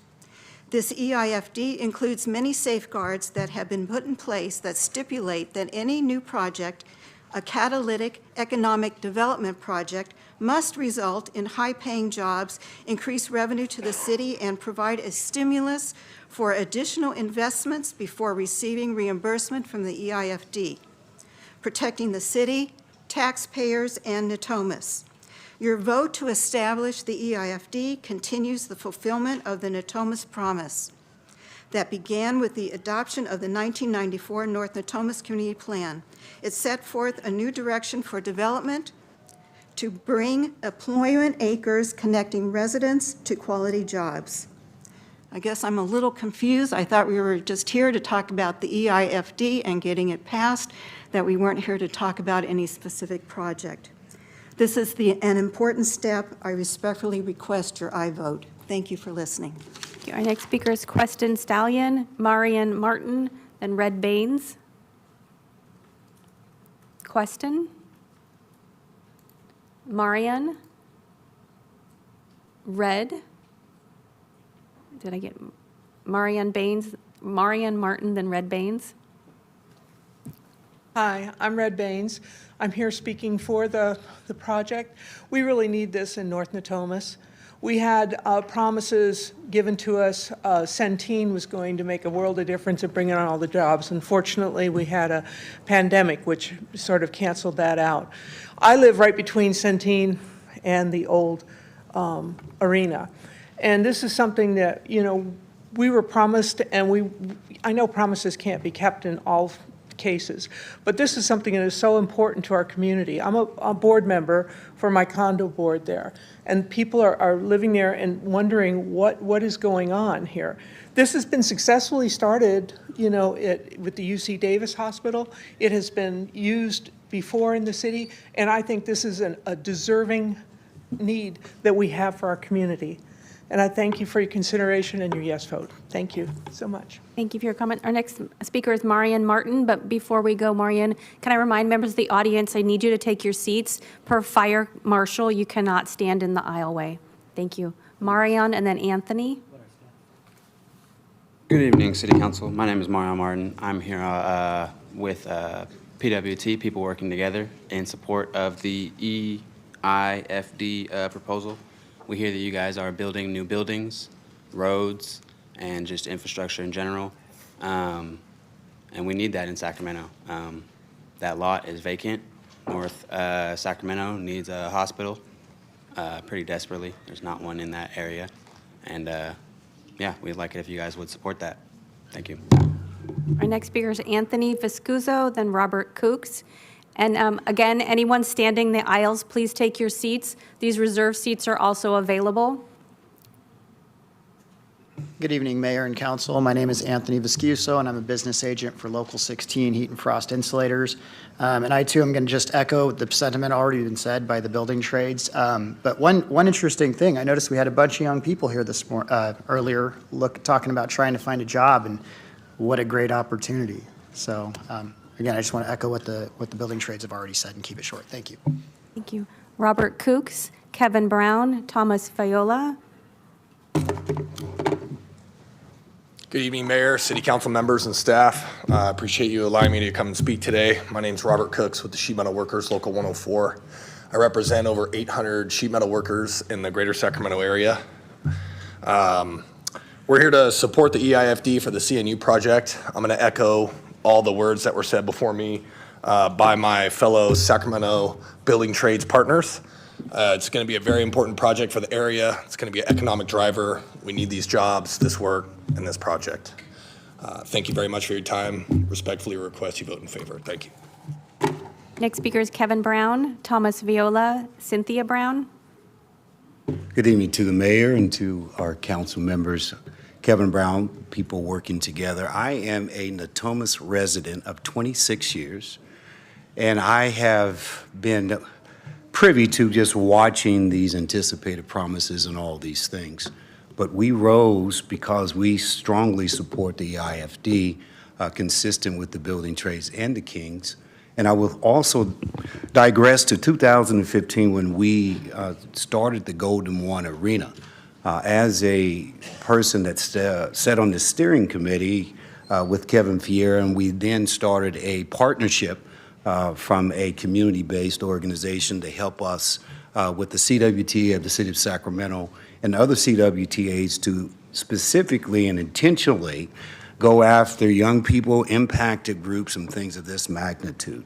What we discovered was that the G1 was such a drawing element to other ancillary employment opportunities that we really recognized that we needed projects to the scale of a CNU type catalyst that not only would stimulate economic mobility for that particular region, but there were many other jobs besides the construction and building trades that we anticipate would greatly enhance our community there in Natomas. And so we strongly support that. We look forward with great anticipation to us figuring out how we can aggregate and utilize this catalyst to aggregate the CTE programs in the Natomas School District that we have a CWTA in. We can bring it all under one umbrella and meet these needs of these emerging people. Thank you. Our next speaker is Thomas Viola, then Cynthia Brown, Dion Abril. I have 11 more speakers. Good evening, council members, mayor. My name is Thomas Viola, and I'm a member of the Sheet Metal Workers Local Union 104, an affiliate of the Sacramento Sierras Building Trades Council. I stand here today in support of the EIFD for the construction of the CNU project only. Thank you for your time, short and simple. Thank you. Cynthia Brown, then Dion.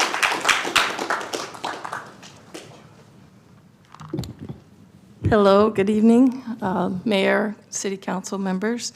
Thank you for the opportunity. I'm Cindy Brown. I hold many roles. One is a 26-year member of Natomas area. We've seen it grown. I sat there and watched as ground was being broken, and we picked our lot. And so we've seen the area grow. We were supposed to have this huge regional park that did not happen. I'm glad to see that this is on the table for EIFD Innovation Park. I'm glad to see that there is another chance to get economic development going in Sacramento. I stand here also as a mother, a grandmother, now I have to say grandmother, of those who are matriculating even out of high school. The students that talked here today, it's very important to make opportunities for them as they come out of school. Many are choosing the trades, many are choosing healthcare, and they're able to come out, and we need a pathway for them. I stand here as a PWT executive as well, people working together, and we make opportunities for those in communities that are in underserved areas, or those just coming out for their first chance or second or 10th chance to be able to come in, and we need those jobs. We need those opportunities to be able to provide those pathways. I stand in strong support for this EIFD. I'd hate to see this come to a halt because of the order of operations in which money is made available. So I hope the City Council would act accordingly. Thank you. Next speaker is Dion Abril, then Jaime Torres, then Lionel Berrigan. Good evening, council members. My name is Dion Abril Jr. I am a member of the Sheet Metal Workers Local Union 104, and which is also an affiliate of the Sacramento Sierras Building Trades Council. I'm here in support of the EIFD. for the construction of the CNU project and only the CNU project. Thank you. Next speaker is Jaime Torres, Lionel Barragan, then Talia Hutton. Hello, Mayor and Council. I'm Jaime Torres, member of Local 185, and proud to be an affiliate of the Sacramento Sierra Building Trades Council. Also a resident of District 3, north of the American River. One of the issues that we have is that Northgate actually floods. That's one of the access to many of the hospitals that are in the city. So not only myself, my family, my loved ones, but also my neighbors, and over 500 families that are members of my union are actually affected directly by this. We need a catalyst as a hospital for public safety, for the concerns and the realities that everybody is exposed to day in, day out. This EIFD will secure the public safety of the Sacramento residents. Every one of us that lives in that neighborhood, the county residents that live in Sacramento County are also would be assisted by this, and this would be a definite catalyst that will continue to engage and give the possibility for our youth and many other members to actually have a decent living and actually be injected into the working middle class. So thank you very much for your consideration. Thank you for your patience and the augmentation of time that we've given you. And I would like to yield the rest of my time. Lionel Barragan, then Talia Hutton, then Mark Klubel. Good evening, Mayor and City Council members. My name is Lionel Berrigan. I'm with Labor's Local 185 and with the Sacramento Building Trades, and a 25-year resident of Natomas belonging to District 3. I'm in support of this Sacramento Kings proposal to include the EIFD for the SNU project. That's going to create a lot of work, and not only for the residents that live around Natomas, but also for a lot of construction workers, for great apprentices as well that are looking to get into the construction industry, and not only look for it as a job, but a career in the construction industry. I strongly recommend you guys pass this project. Thank you very much. Next speaker is Talia Hutton, then Mark Plubel. Good evening, city leaders. My name is Talina Hutton. My son and I are both graduates of the People Working Together apprenticeship program. I also have a son who just graduated from Endercombe High School who was also in the construction program there.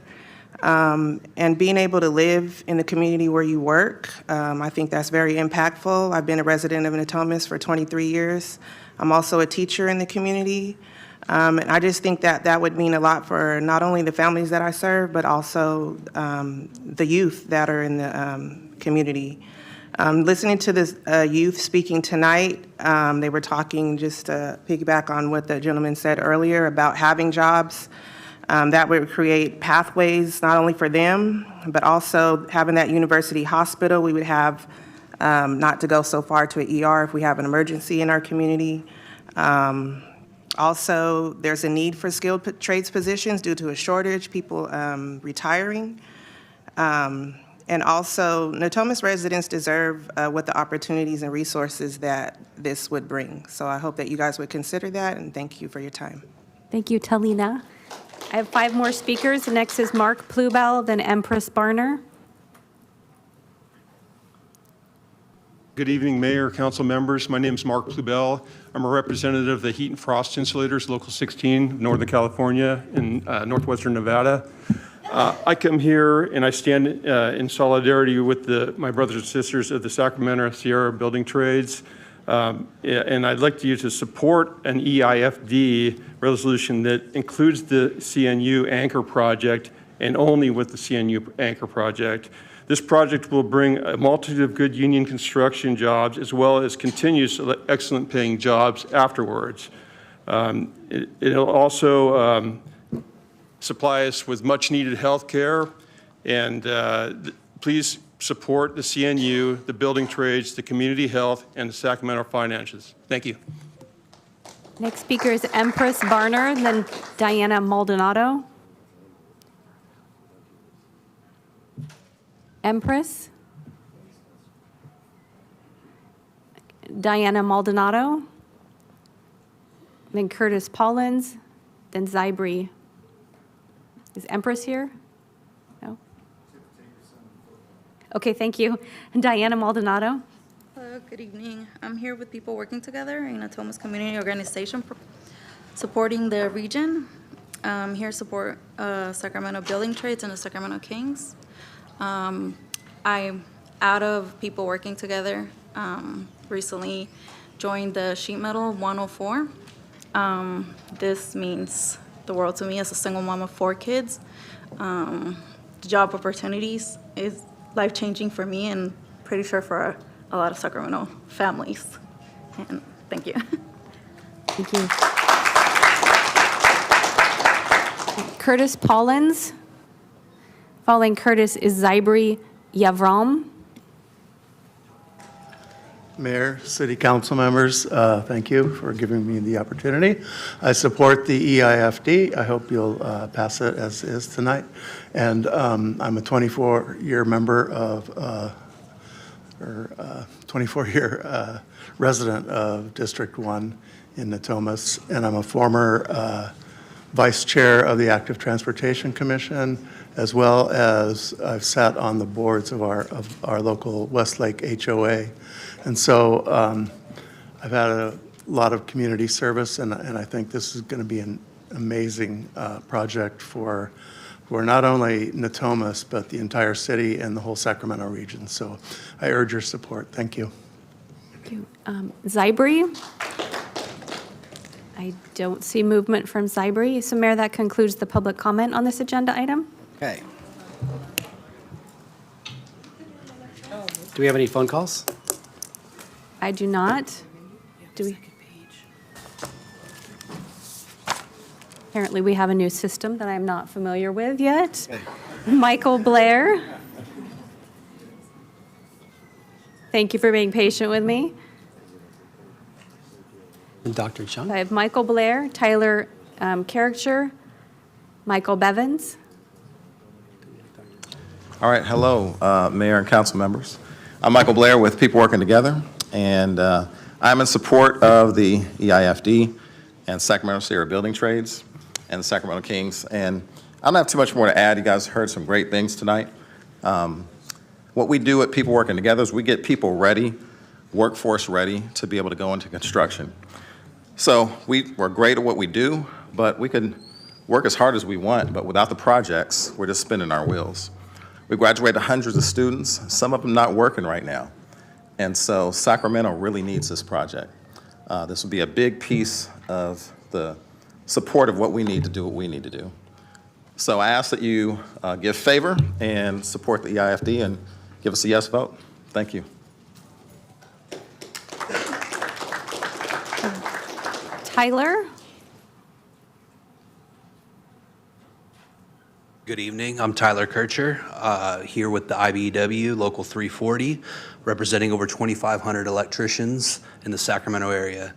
We're here in support of the EIFD on the CNU project only. That's it. Thank you.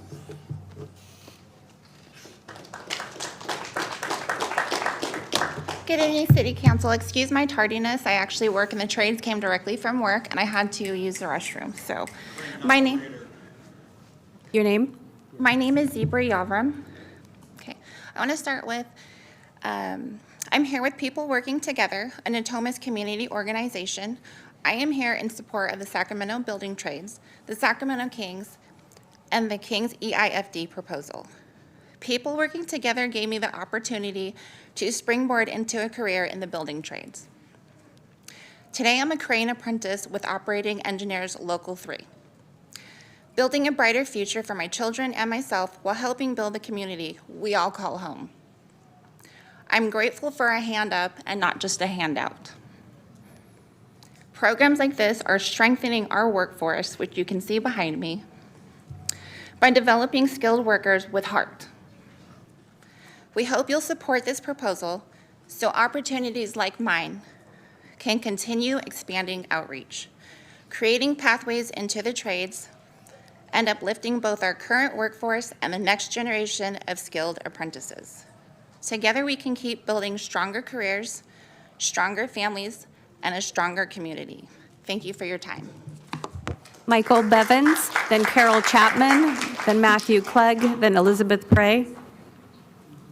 Good evening, Council. My name is Michael Bevins. I live in District 2, so I'm nearby District 3 or District 1. Yes, in my backyard. Yes. EIFD. Yes, build it. Sure, easy. My only suggestion is that when you build it, how you build it is important also, that we have in this space definitely mixed use. If you have just a flood of houses, you're not going to generate sales revenue. And if you have mixed use, you get sales revenue and residents. My suggestion is establish, if you will, a basic housing unit and a basic storefront unit size. And then if you are able to purchase like a condo situation or a storefront, you pay the same rate for that unit as if somebody buys 10,000 units of this area, like a big giant supermarket in the middle of something. That you're not going to give up the house by trying to entice an anchor store, if you will, in and then give them a big discount. They should pay the same rate as someone else. So hopefully the EIFD is the benefit to get people in, that however the financial things work, but don't go beyond that. If some big store wants to come in, they pay the same rate as if somebody buys just a single unit. So yes, in my backyard. I'm imagining if you could, in this area, if you just took a cruise ship that's out in the sea and you just slammed it right there, you have it all within. You have, currently you already have a hospital planned. Maybe, I know you knocked out some place for Natoma School District, so we have an area for schools planned. Basically design this area as if it's a small little city. And then have everything, instead of a 15-minute city, it's all walkable. Maybe you can have your 5-minute city right in this neighborhood. Anyway, keep that in mind, please, as you build in. Thank you so much. Carol Chapman, Matthew Clegg, then Elizabeth Prey.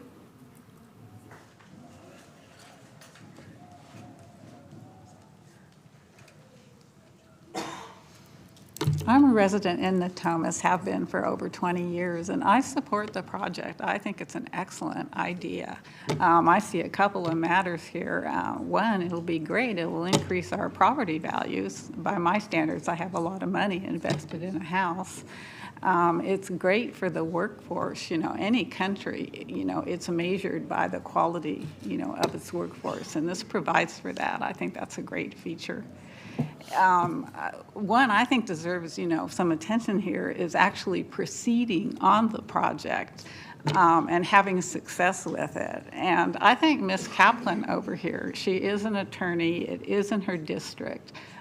She is very capable, and she has the education and knows what to watch for, you know, as it proceeds. I'm sure it will have, you know, some little bumps as it goes along. I think that's to be anticipated, but I think it's important to have, you know, somebody of that level of competence, you know, watching over what goes on. So I appreciate that. I have some time, just some history. I was in North Carolina last spring, and they had a major problem in their community. They had a brain drain. And the city leaders got together and put together something like this and developed a research park. It's called the Triangle. So it can be done. They did have it, and they did have success. And if you walk around downtown Durham, you can see the success. They have retrofitted old tobacco brick buildings, and smaller research companies do occupy the space. So I hope it does pass, and I hope there's a lot of attention given to the procedures involved in getting it done, and it does have success. My only reservation is I drive down the highway and I see this Centene project, and repeatedly when I go. Thank you for your comments. Your time is complete. Our next speaker is Matthew Clegg. Thank you. Your time is complete. Matthew Clegg, then Elizabeth Prey.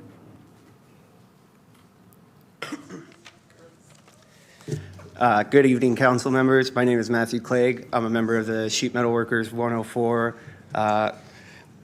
which is an affiliate of the Sacramento Sierra Building Trades Council. I am here in full support of the EFID for the construction of the CNU project only. Thank you. Next speaker is Elizabeth Prey, then Alvin Chung, then Chris Paros. Good evening, Mayor and City Council. Thank you so much for the opportunity.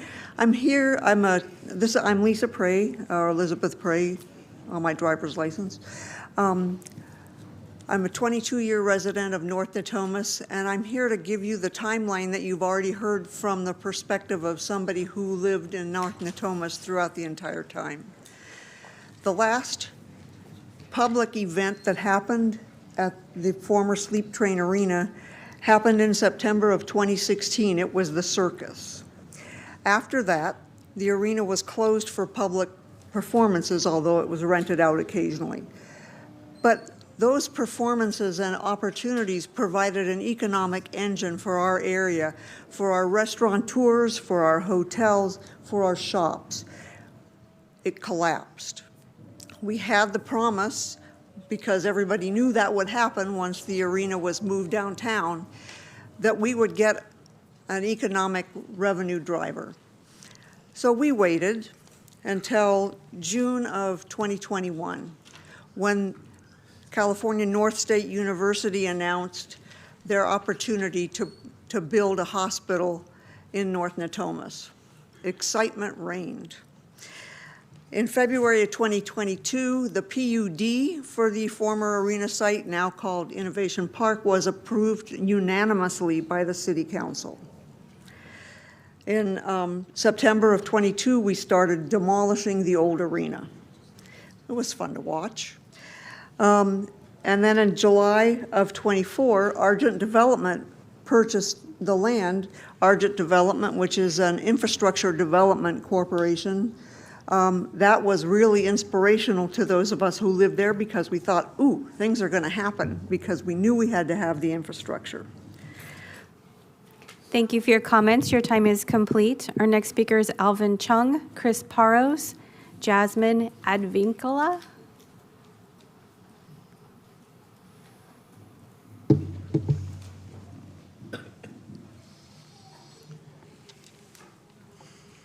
Good afternoon and good evening, depending on how long your workday is. Honorable Mayor McCarty, honorable city members, and honorable city manager. I'm Dr. Alvin Chung, the president and CEO of California North State University. With me today are two members of the board of directors and also counsel to the board of director and also counsel to the university. I speak today to update the city that the university has invested over $100 million into this hospital project year to date. The university is now in the midst of establishing a high degree of collaboration with the Sacramento Basketball Holding, AKA the Sacramento Kings. With the collaboration, the teaching hospital will soon become a reality. The teaching hospital is, in fact, mentioned multiple times as the economic catalytic stimulus project with the magnitude that would support and justify the EIFD. I speak in support of the EIFD, and thank you for your consideration. Thank you. Next speaker is Chris Paros and Jasmine Advincula. Good evening, Mayor and Council. I'm Chris Paros. I'm a 25-year-plus resident of Natomas in various parts. I support the approval of the EIFD, and I will try not to repeat a lot, but the bottom line is it's been 10 years since Golden One Center opened. It's been 12 years since Natomas residents were promised economic compensation for the loss of the arena. And as Lisa Prey wanted to tell you, we've got over 80,000 residents in North Natomas. We have 1,834 businesses in North Natomas, and we have 33,060 employees, all still waiting for this economic event engine for 12 years now. So we urge you to approve this EIFD and get the ball rolling. So we need a hospital, we need this economic engine, and our whole North Natomas community plan was based on this vision of people living near their work. And we're not designed for being a commute community. So please approve this project, get this thing going so we can get our economic engine in our hospital, which we badly need. Thank you. Next speaker is Jasmine, then Omar Guerrero, and then Chris Greeny will be our final speaker. Jasmine, please don't shout out from the audience. Jasmine? Good evening. Good evening.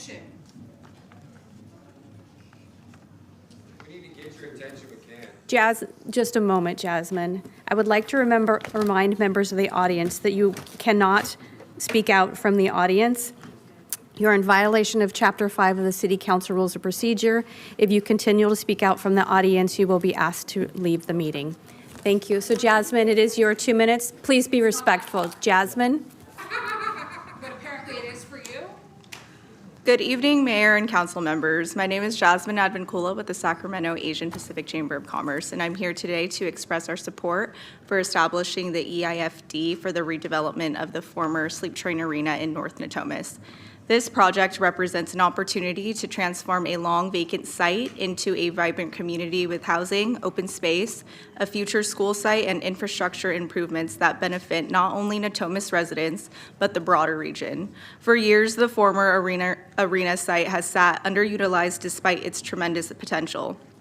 The proposed redevelopment can bring new jobs, housing, economic activity, recreational opportunities, and much-needed infrastructure improvements to North Natomas.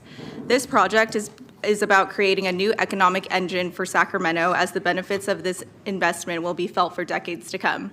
I appreciate the vision and collaboration that have gone into bringing this proposal forward, and I encourage you to support the EIFD so this important project can move forward. Thank you for your time.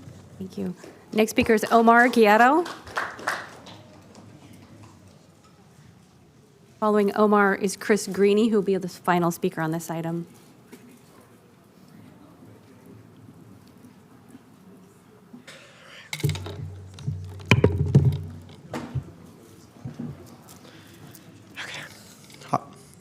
Hello. I will be giving the members of the City Council the same level of respect that you give the community members who are brave enough to make their presence known in these City Hall chambers. As such, I will be addressing my community members, not our City Council.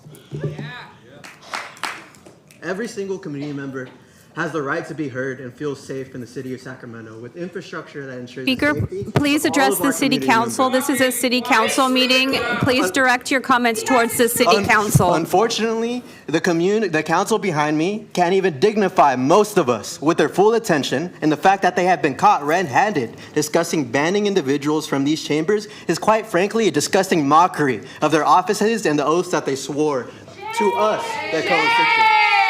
I wish our public officials showed that much initiative and drive when it comes to supporting the public safety of our community members, regardless of their legal status, and banning fascist cowards from Sacramento that hide behind their titles of immigration officers, AKA modern slave catchers. Having lived in Sacramento for a year and some change, I know that our community members right here will rise up and fight against tyranny that is taking hold of our country, as you all have every single day outside of the John Moss Federal Building, inside of these city council halls, and in these communities themselves in Sacramento and across the nation. You all are real-life superheroes that will go down on the right side of history, and you all are truly protecting and developing the infrastructure of Sacramento with your advocacy. The individuals behind us have the same opportunity to use their power, their positions of power, to truly revamp the infrastructure of Sacramento to support all of its constituents, including our undocumented neighbors, and houses individuals who are targeted by local law enforcement and ICE. These are real-life examples. There are real-life examples in New York and Philadelphia of local officials who proudly stand with their communities and have stated abolish ICE with their whole chest and have revamped their city works to protect their community from ICE raids. These officials have openly stated. Thank you for your comments. Your time is complete. Please take your seat. Omar, I want to remind you the item before you is resolution of intention to establish the Innovation Park Enhanced Infrastructure Financing District, establishing a public financing authority. I want to remind members of the audience, please do not disrupt the orderly conduct of these proceedings by continuing to speak from the audience. You're in violation of Chapter 5 of the City Council Rules of Procedure if you continue to be ordered to leave the meeting. Do you understand the warning? Please, I have one more speaker on this agenda item. Okay, we have Mayor, would you like to take a recess? recess? Listen to your constituents. You want to talk and have conversations. Recess? Yeah. Yes. Candy Crush on your phone? So, Mayor, we're going to take a recess to maintain decorum in chambers. Members of the public have continued to engage in conduct that disturbs the orderly conduct of this meeting and in violation of the Council Rules of Procedure, Chapter 5, and Government Code Section 54947.9. Therefore, the City Council will take a brief recess so decorum in chambers can be established. Sergeant at Arms, please maintain decorum in chambers. The council will return in 15 minutes. Sergeant at Arms, please maintain decorum in chamber.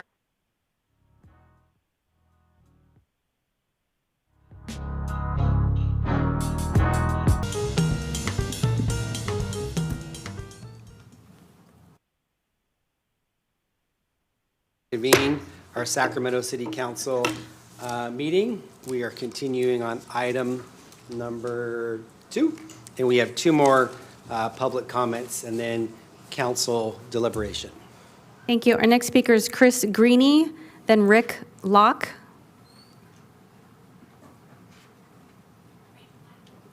Good evening, Council Mayor. My name is Chris Greeny. I'm business manager of the Heat and Frost Insulators and Allied Workers, Northern California. I'm here to support and stand with the Sacramento building trades in support of the EIFD with the CNU project only. We need more health services, we need more jobs, we need more training, we need more training for medical folks out there, and I don't think we need less, and I stand in support of the EIFD with the CNU project involved. Thank you. Rick?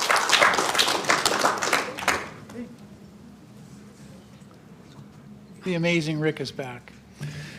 Yay. Good to see you all. Thank you, Mayor and council members, City Manager. Appreciate the opportunity to speak on this matter. As somebody whose first career was in the trades, I had the opportunity to do roofing. And so I'm excited as all, I get it, face you folks. I'm very excited to see the trades here tonight, and they're speaking up and they're speaking their mind and they're inviting you to participate. And sounds like there's a constraint that I don't quite understand, but please move forward with this. It would be great to see all of this great construction work and the jobs and the business opportunities, because that was one of the main initiatives, right? Is what can City Council do to develop business opportunities for the City of Sacramento, North Natomas resident, District 1, the amazing Rick. Love you all. Thank you. Mayor, that concludes our public comment on item number 2. Thank you. Okay, so here is the time now for council deliberation. So I know our 2 Natomas council members are punched up first, and certainly want to allow them to opine and set the stage in history, but I just want to give some perspective from a citywide, from the mayor's position. And so just kind of what you said, Rick, this is a big project for Natomas and Sacramento, and there's some loose ends that we're trying to tie up. So there's multiple things that we're trying to figure out here.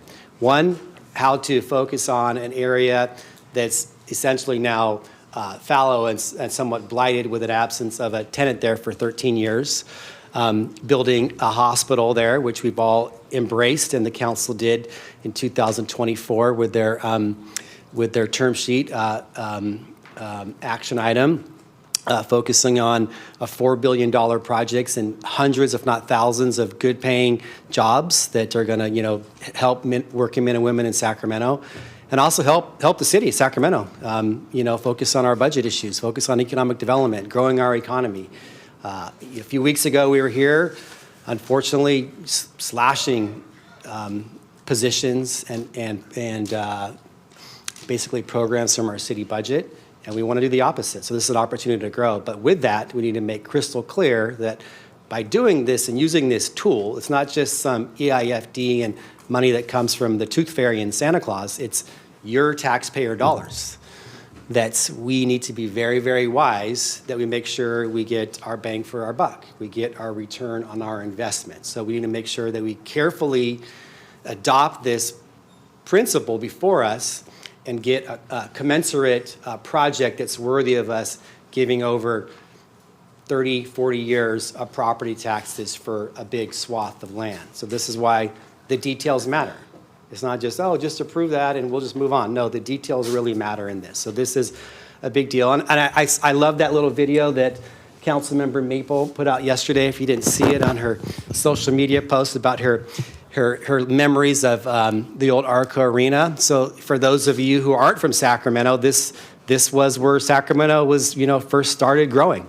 I remember I was a teenager, I was a junior in high school when Arco Arena 2 first opened at that same site in the fall of 1988. And I was the same age as my teenagers are tonight. There at the State Fair, drove myself to a concert. I drove myself to my first concert as well that night. It was Van Halen. 2 weeks later, I went and saw the Kings play in their first year at Arco Arena 2. And of course, I remember Arco Arena 1, the little box over there off North Market. And a lot of good memories for Sacramento people. I was there in 2002 when I was a season ticket holder, and Mike Bibby hit those great shots in Game 5 and I think Game 1 and 2, and then we got screwed over by the refs and the Lakers that year, but that's another story. But plenty of memories from Arco Arena, and that's the history, but tonight we're focusing on the future as well. So with that is an opportunity for us to use this tool as far as a big project like this. It's hard to pay for all the infrastructure and the roads and so forth. So this is an opportunity for us to use this financing tool to help have a fair public-private partnership. This isn't a giveaway of taxpayer dollars. This says as this project grows, the money that this project creates will be plowed back to pay for the infrastructure worthy of this project. And so we're finalizing that opportunity tonight.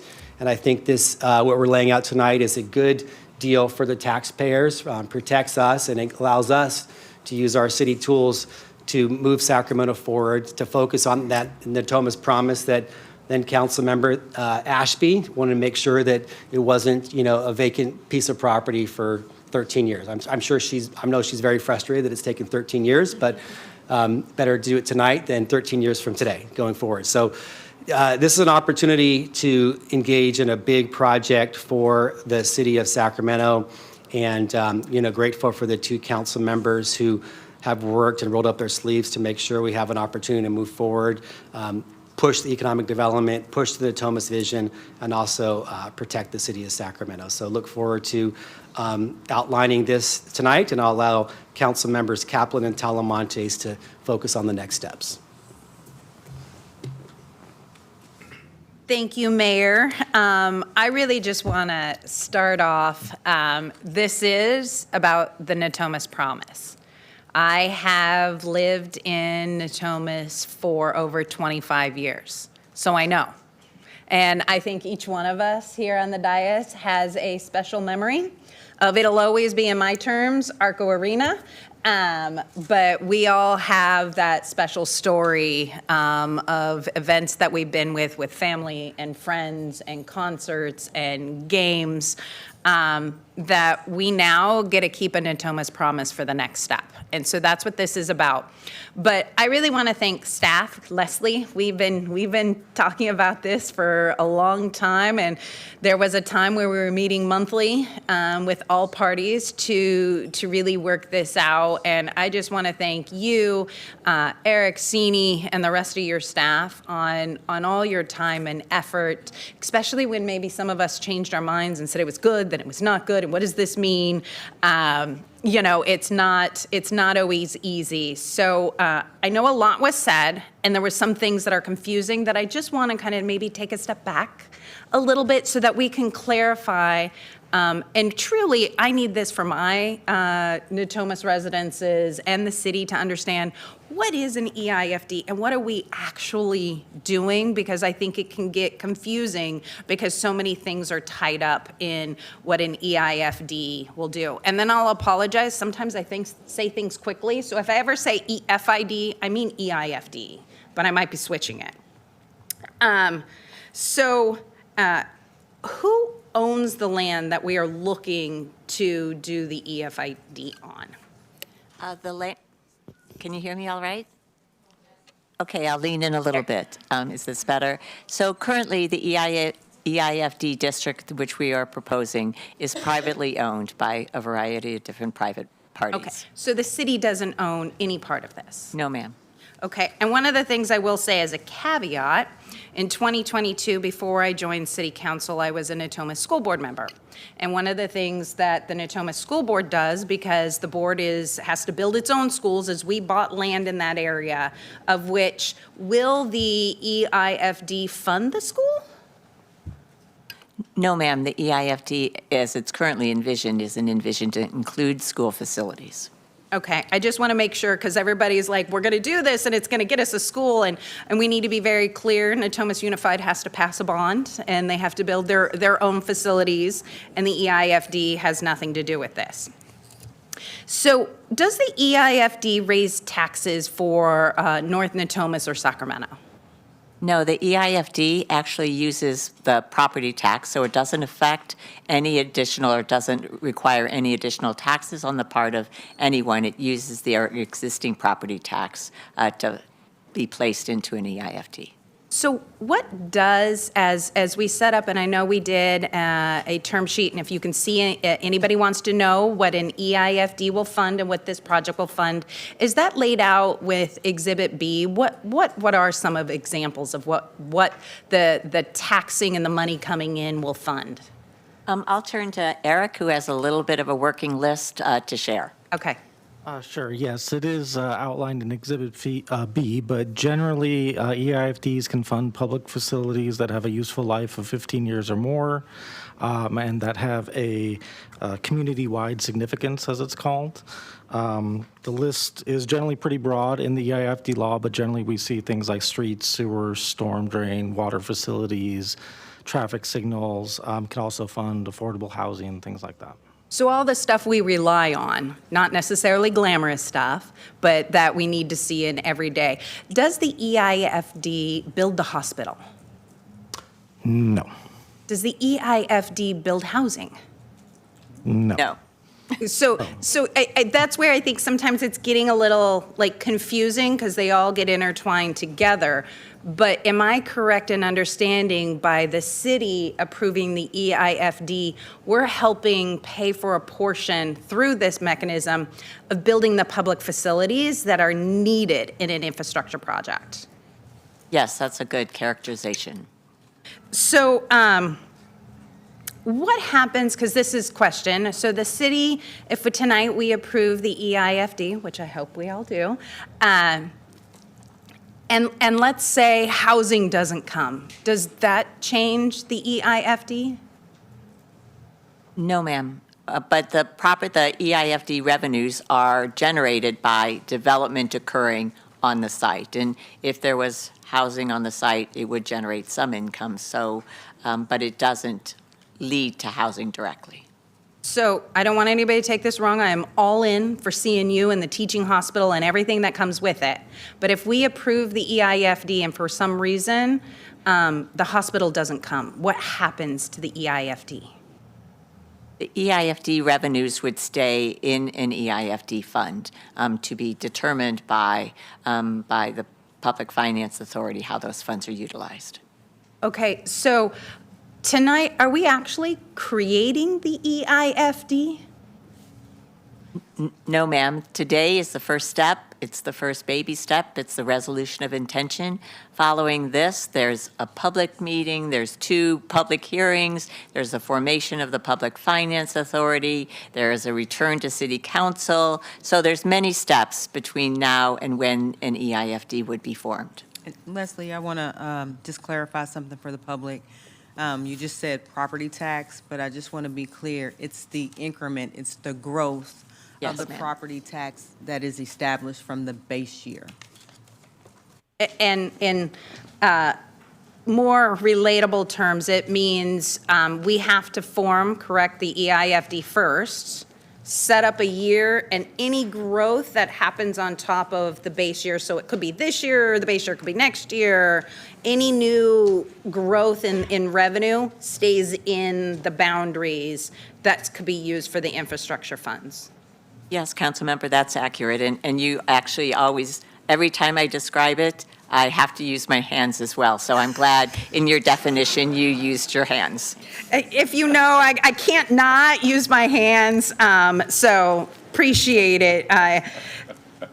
So tonight, I can't necessarily ask you, because this action isn't the next step for the hospital to get built. That's between two private entities that are doing that. The city isn't involved in like the financing or the funding of the hospital. No, ma'am, that's right. We are not currently involved in any way in the financing or development of the hospital. Because that's the number one question I get. When's the hospital coming? So, Dr. Chung, when we get this EIFD passed, our Natomas community wants to know when ground is going to be breaking so that we can celebrate the Natomas promise, because it all goes back to the Natomas promise. And then for anybody, correct me if I'm wrong, that wants to know, because this happened prior to Vice Mayor Talamontes and I joining, although she was chief of staff to Senator Ashby, who was in this seat. It's the PUD, which sets forth what kind of housing is coming, hotels, restaurants. That's already been set, and if people want to know what kind of mixed housing has been planned, that's where they would look. That's right. The PUD actually established kind of a roadmap of the development that would occur within the district and within the PUD, yes.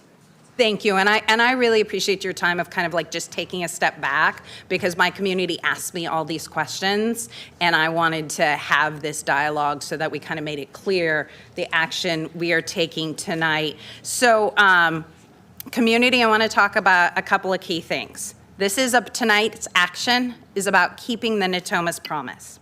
It's guaranteeing that by us doing this, we get language in the EIFD for an economic driver on that Natomas land, which keeps the Natomas promise.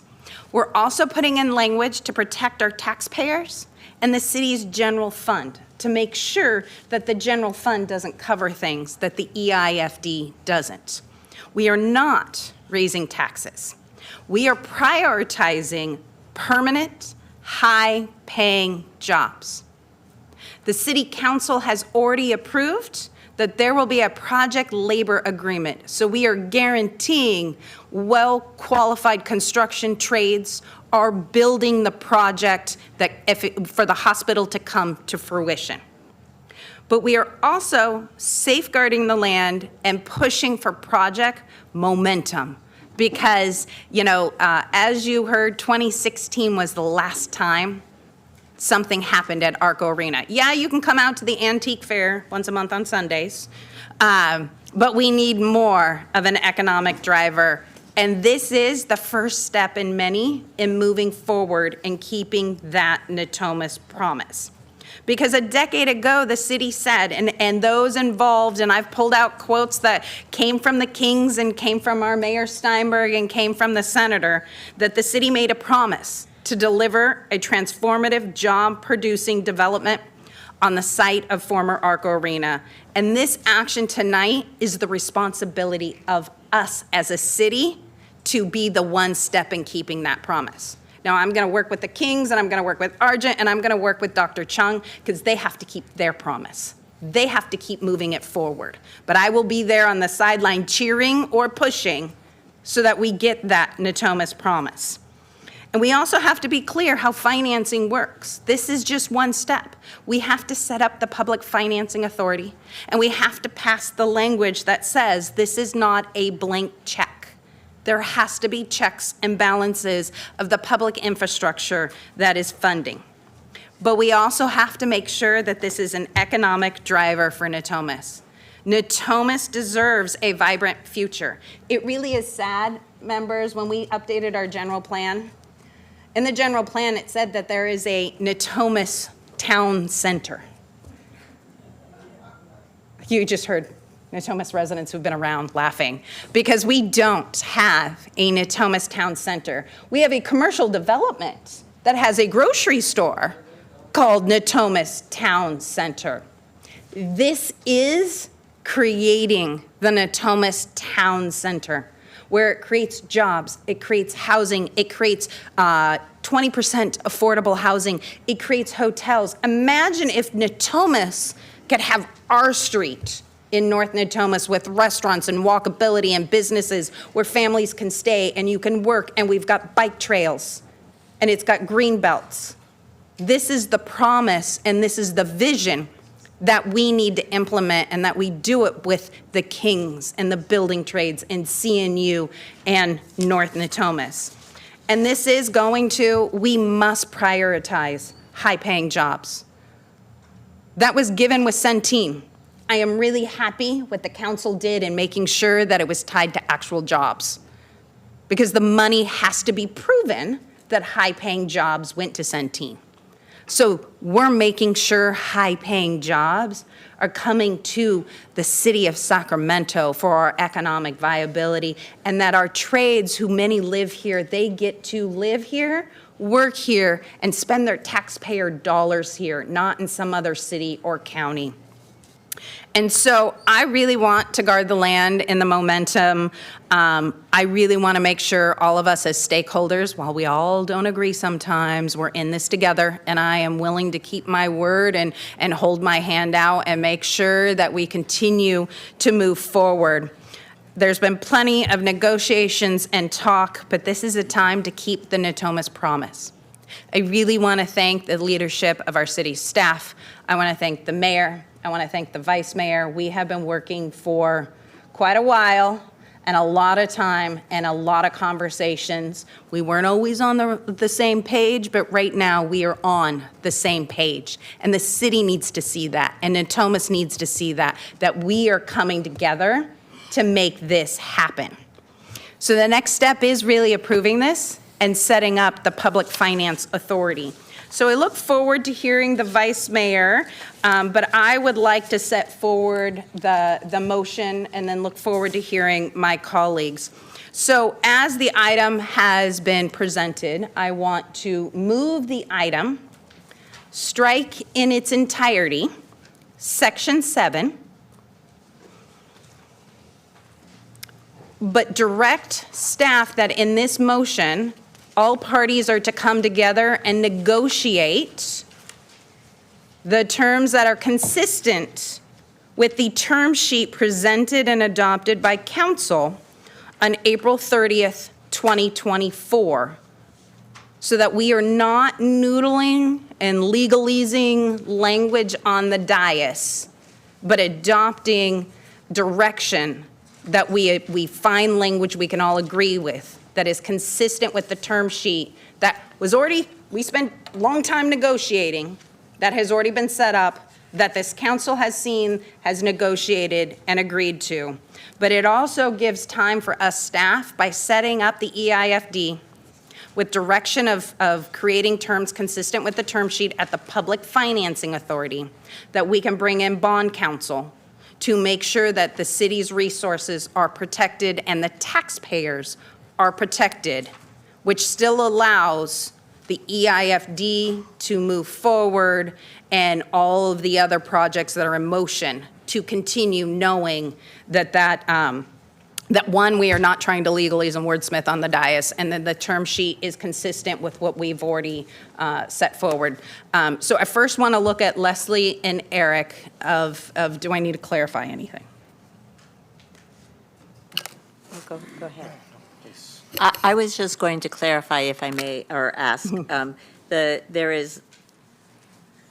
is the language you want us to modify the language that is in red, that begins with the primary goal of the EIFD is to stimulate, that's beginning the sentence after that? Is that what you would like us to modify? I want in Section 7, because we actually agreed to all of the other stuff, it's strike all of the language in red. Okay. On Section 7. Okay. Thank you. But direct that the language that we are going to negotiate to replace that is consistent with the term sheet as adopted on April 2024. Okay, thank you. And then strike, so we're not doing it, just I'm going to say it, any reference to that language in the staff write-off. So whatever we pass, the staff write-up doesn't exist in that regard. Okay, thank you for the clarification. So it's moving the resolution of intent, striking the language in red in section 7, directing staff and all parties to come back and negotiate terms consistent with the term sheet that was adopted by council on April 30th, 2024, and set up the Public Financing Authority. So we can actually do the adoption. No, thank you, ma'am, for the clarification. Okay. Do we have a second? I'm happy to second. Okay, we have a motion and a second. Thank you, council members. Council member and Vice Mayor Talamantes. Thank you, Mayor. So just question for the city manager. I just seconded the motion. In the term sheet, it also states that the Sacramento City Council will determine whether the project can release any funds, any public funds. Is that still the case? Yeah, that's still the case. There are actually several things that the council must approve. Among those is they must approve the infrastructure financing plan. Without the infrastructure financing plan, you can't have an EIFD. Any economic development project that receives EIFD funds have to be approved by council, and any amendments, expansions, or project-related actions tied to the district must also be approved by council as well. And then just one more question. So I'm really excited for the hospital, and I can't wait to see it open. Say that it doesn't come into fruition. No public funds will be released until there is a project, correct? That is correct. Okay, thank you. So speaking of Councilmember Maple doing her video of Arco Arena, I was trying to think about my first concert and my first basketball game, and I realized that it wasn't until 2010 when I was at UC Davis that I went to go see Joan Sebastian at the Arco Arena. And that was my first concert in 2010. So I don't have very many memories of the Kings. I got to watch them at home. I lived in Willows, California, so having my family drive out to Sacramento, California was just too expensive, and my parents said no. But I'm just really excited about this project and where it's at today. Like the mayor said, the two council members representing Natomas and himself stand united in supporting this vision. We both believe that Natomas deserves the opportunity to continue growing and that we have to continue moving forward. I'm fully supportive of this EIFD because I do believe it's an important step toward fulfilling the Natomas promise that was made many years ago. I've had the honor of working on this vision for the hospital with, as a chief of staff to then Councilmember Ashby and now Senator Ashby, where we created this beautiful binder reminding everyone in Sacramento about the Natomas promise. This is the documentation, all the articles and everything that came with it and all the letters of support. So it's always a reminder to me that this is our goal. We have to make this a reality. When our city decided to move the arena downtown, there was a commitment to our community, and it's important for us to continue upholding that. And that means providing the infrastructure needed to attract a catalytic project. And it's been a long time since that decision was made, and we just have to continue moving forward. So I'm excited for the hospital. It presents one of the biggest potential projects in the region, especially in Natomas, since we don't have a hospital north of the river. And it brings healthcare access, good paying jobs, educational opportunities, and additional investment to our region. But this EIFD is also bigger than just one project. It's a catalyst. And like Councilmember Kaplan said, people of Natomas are looking for somewhere to go eat, shop, and hang out, where they don't have to come drive downtown. We want to be able to provide a space where people can come and take their family that are out of town and that they're visiting us. So we should not wait any longer. Our residents have been patient, and now is the time to bring the infrastructure promise to our community into fruition. This is about delivering on the Natomas promise, creating opportunity, and ensuring that Natomas has the infrastructure needed to be a thriving community for many generations to come. I look forward to supporting the EIFD and the opportunities it'll help create for Natomas and the city of Sacramento. Thank you. Thank you. Councilmember Mayor Pro Tem Guerra. Thank you very much, Mayor. First, for the people in Natomas, I as well, I remember my favorite concert there was with Osomatli, Mana, and Santana all at once. That was a big one. And they all played at the same time at the end. Yes. But, you know, and I'm very excited to see the future of what that place could be. I support the Natomas Promise. And over the last 11 years now on this council, I've been excited to see the push and what we can do there. And what we've heard over the last 10 years was that Natomas needs a hospital. To have to go over the river through a narrow freeway is unacceptable. You know, Natomas has asked for a town center. You know, it's having a place like I think about the village, the Natalic Village area where people are coming and communicating and having fun. You know, Natomas deserves that same type of walkable community and place. And we've heard that we need from Natomas not only good jobs, but high-paying jobs, quality jobs. And so this is an opportunity for us to do that. And we also heard over the last 10 years that we need to make sure that we take the steps for the best chance of success. So I support, the changes to the staff resolution. I want to thank Councilmember Kaplan and Vice Mayor Talemantes for making those changes. I was involved with our first EIFD, the Aggie Square project, and that brought over thousands of jobs. And at our own Tahoe Park Friday night food truck event, listening to someone who was working at Starbucks and then went and had an opportunity to do an apprenticeship program at Aggie Square and then have a real job, a path for success, not just a job, but a career after that. That was life-changing. Locally, where they walked and they could walk to work, they could get to a local place of employment. And to me, that is the biggest thing that we have to push here. So I support the motion with the amendment to strike the language. That language was not included in any of the other EIFDs. Now, and every project is different. I acknowledge that. But we also have to make sure that we're as nimble as possible. There's multiple hearings. I served on both the Aggie Square and the Real Yards EIFD.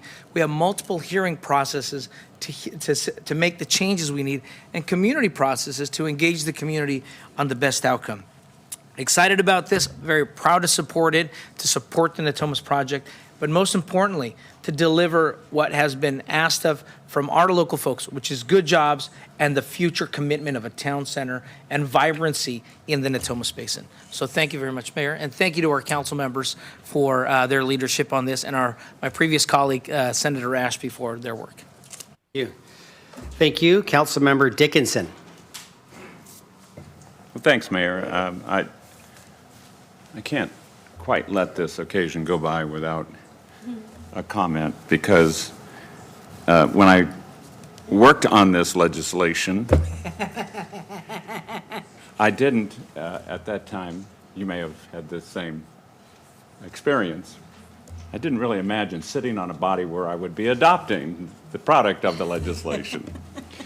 So it's somewhat gratifying in its own way to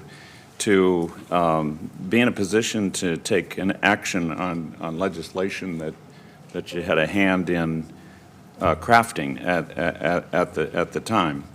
I'm thankful and grateful to both Councilmember Kaplan and the staff because for the next time we talk about an EIFD, we won't have to explain what it is.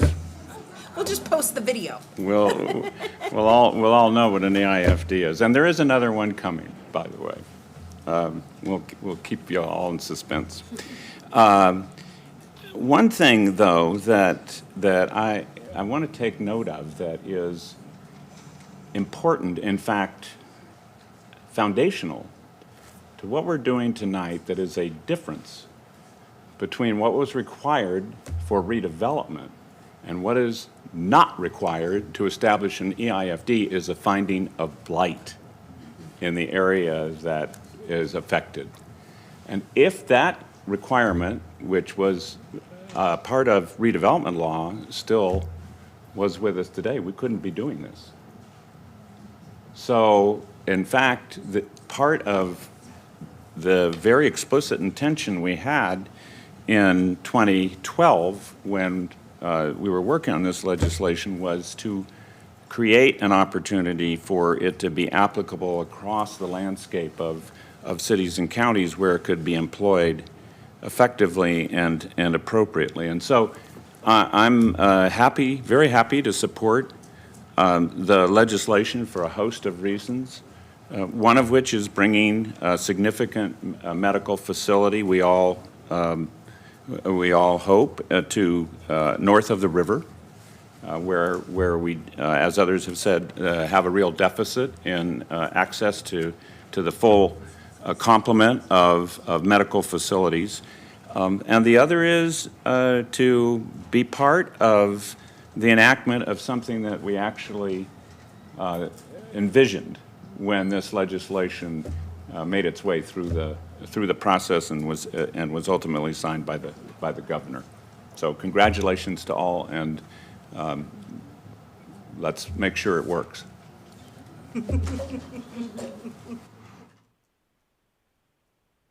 Okay.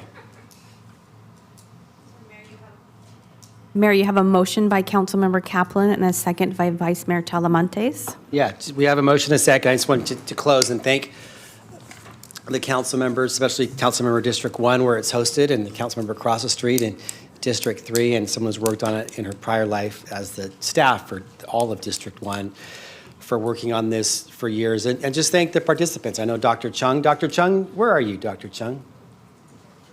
He had to go? He's outside. But maybe his team wants to acknowledge you and your hard work and your perseverance. We know that healthcare means a lot to people who are in need to go see a doctor. We know that there's a great need to train more healthcare professionals. So the teaching hospital is tremendous. You have teaching hospitals here already.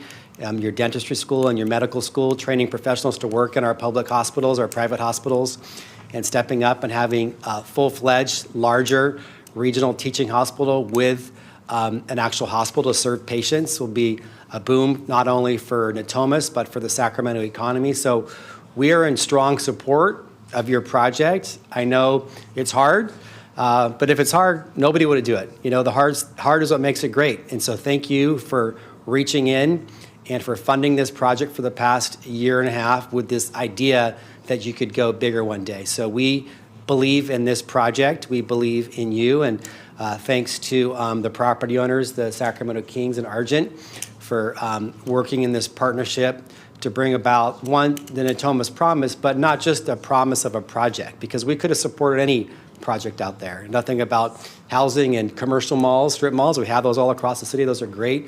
But we wanted something big here that really is about the future of Sacramento, that makes our neighborhoods thrive, makes our city thrive from an economic development perspective, brings in high-paying jobs and keeps workers in our area, drives people to our region. And this is what we would love for this area of Sacramento. And so we're going to work hard to make this a reality. Thanks to the partners with the construction and building trades for signing the PLA 3 years ago to make sure this project is built on time and under budget.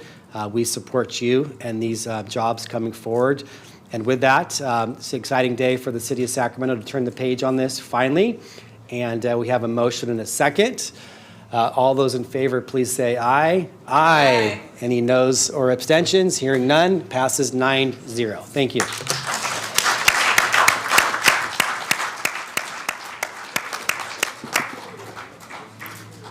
So Mayor, we now move to council comments, ideas, questions, and AB 123 reports. And then public comments. Yes. Okay. Councilmember Kaplan? I will just quickly, National Night Out is coming out, and I have a ton of my neighborhood homeowners association coming to the North Natomas Regional Park. And if you ever want to dunk an elected official for a small donation to my student scholarship, you can dunk me. So last year, I had our state treasurer, Fiona Ma, come and take me out for a good cause. So I invite our community to come out and partner with our law enforcement and public safety and our community members who keep us safe. Thank you, Mayor. Councilmember Vang? Thank you. I just wanted to announce that, similar to Councilwoman Kaplan, we have 4 National Night Out events happening next Tuesday. Rose Family Creative Empowerment Center and other partners at the Pinnell Center from 4 to 7. Deerfield Mesa Grande Neighborhood Association at Willie Castone Park from 6 to 8. Delta Shores Community Association on Flowing Way will have theirs from 5:30 to 9:30. And North Laguna Creek Valley High Community Association will be at North Laguna Creek Park from 6 to 8, and we look forward to seeing everyone. Also, just want to let folks know, since I don't think there's a council meeting next week because it's National Night Out, it's next Friday. I'm partnering with Trustee Rhodes for an Family Day Back to School pool party at Curbillo Pool from 3 to 7 on Friday. That's located at 1648 65th Avenue. And so just encouraging family and folks in the South area to come join us for our back to school pool party in South Sacramento at Curbillo Pool. Thank you. Thank you. Councilmember Jennings. Thank you. As we close out July, we want you to join us for our 4th and final concert, jazz concert, called Jazz in July. It's the last of the Jazz in July series. We're going to have an unforgettable evening of jazz as we close out this month. And the soulful sounds of Virginia Air's Dawson and Airplay will be performing at the Bell Coolidge Park from 6 to 8 p.m. You can bring your picnics, your chairs, your blankets, friends, family, and enjoy a relaxing summer evening with us. And then finally, we're starting a new program that's going to call Hope Lives in 95831. And this is an opportunity to share, to come together and make a difference for those kids that are dealing with cancer and helping them to be able to get through that. So we'll give you more details and information about that. But we've got too many kids that are growing up with cancer. We want to be able to help them. So we have a program that's called Hope Lives in 95831. So that's the name of the program. I'll give you more information about that next week. Thank you. Do we have a city manager's report? Yeah, I just want to remind the community, you know, the well-being of the community is the highest priority, and we want to remind the residents that we're going to have elevated heat risk coming up. Our Office of Emergency Management and the Sacramento Fire Department will continue to monitor and update the situation, but we want to remind people that there will be heat advisory, extreme heat watch. You know, stay hydrated, you know, stay inside, check on the elderly. Can you please don't children disrupt? in the parks. So we want to make certain that our fire department is monitoring. And, you know, this generally tends to be a high risk for fires as well. So just make certain that you are watching the weather. Thanks. Okay, thank you. Now we have public comments for items not on the agenda. How many do we have this evening? Thank you, Mayor. I have 19 speakers. I have none remote, but 19 in chambers. Okay. The first one is Brian Powers, then AJ Albano, then Angela Andrews.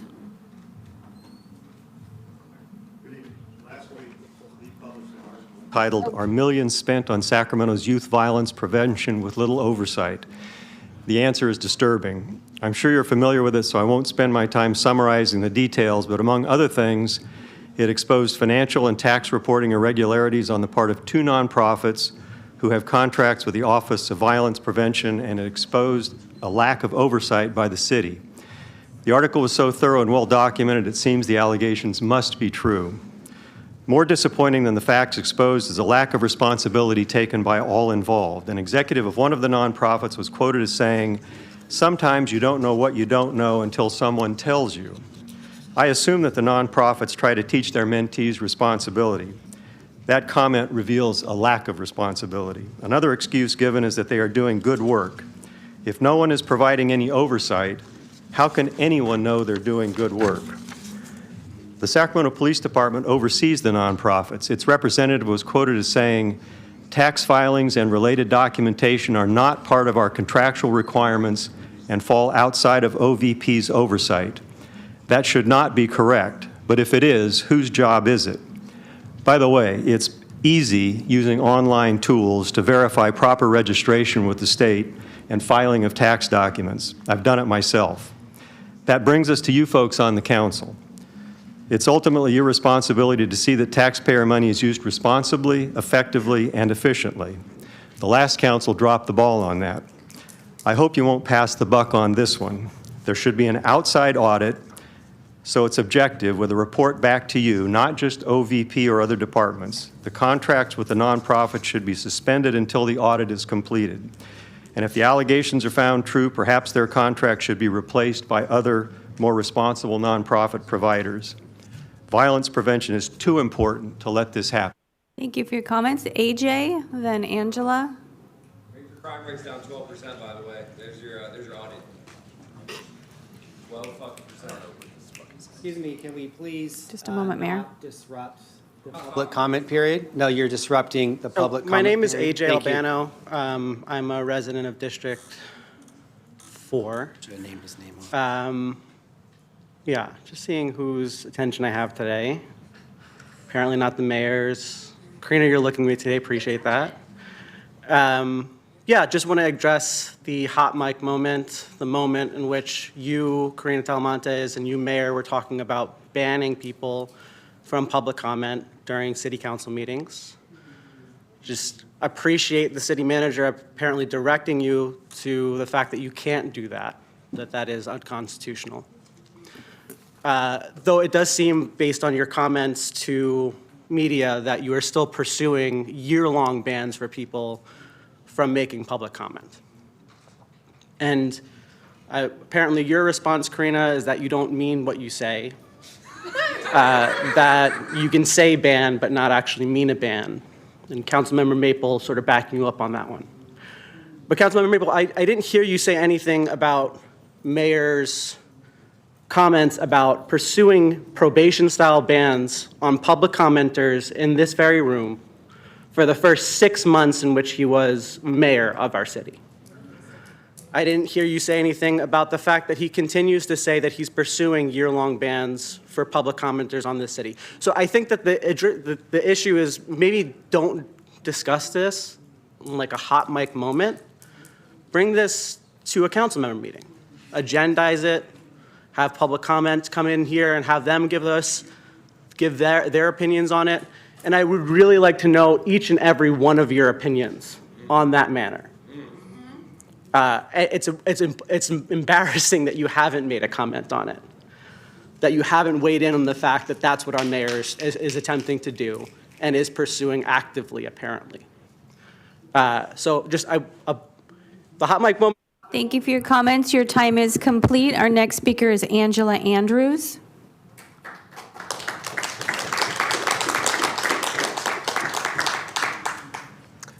Hello, everybody. Council, mayor, city manager.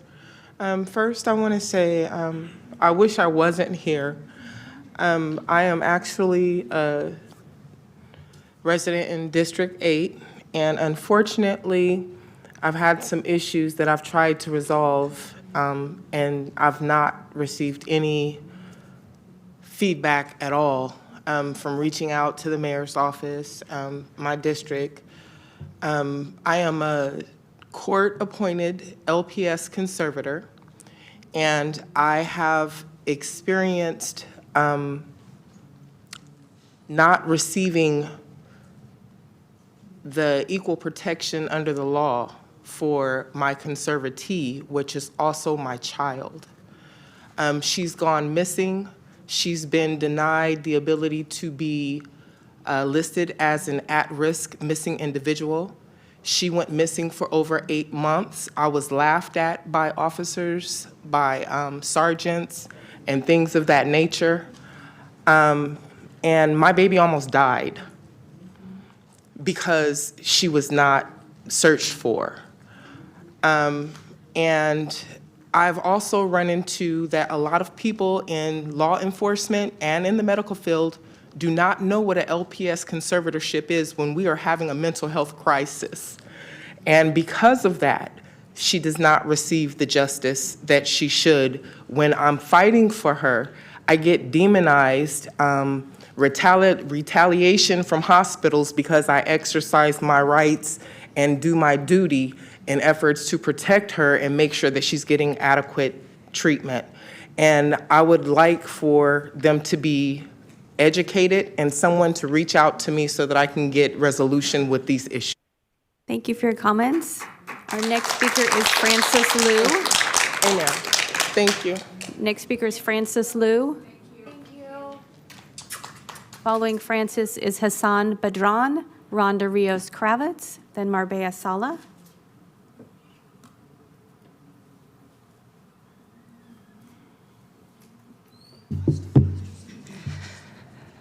Banning people from City Hall is not new for McCarty. A year ago, this council passed his sit and lie ban that criminalized our unhoused neighbors for seeking safety and refuge at this very building. And for months, he and Talamantes have attempted to silence community advocates who have been pushing for stronger sanctuary policies. Karina, you are not a victim. No one at the last week's meeting threatened you and your family. Stop slandering community members in a failed attempt to salvage your reputation. That is abuse of power and a refusal to take accountability. When we enter this room to give public comment, we are risking our safety. We know that the security guards are here to serve you, the people in power, and we don't trust these security guards, especially when some of them are the exact officers that have been assisting ICE agents outside of John Moss. Many people were disrupting last week's meeting because you chose to sell out the privacy and safety of Sacramento residents, particularly our immigrant community. McCarty, Talamantes, Kaplan, Dickinson, and Jennings, shame on you. And Eric Guerra and my representative, Phil Pluckybaum, you were too cowardly to even show up for the vote.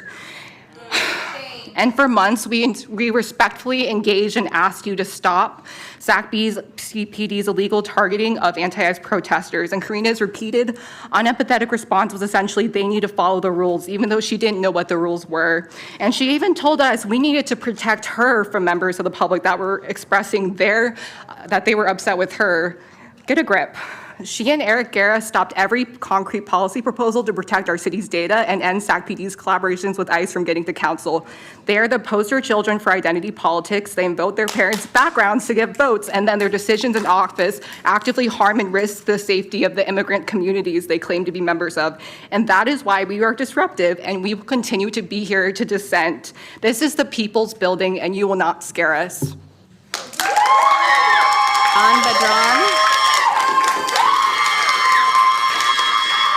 Hassan Badran is Rhonda Rios Kravitz. I don't see Rhonda. Marbella Sala.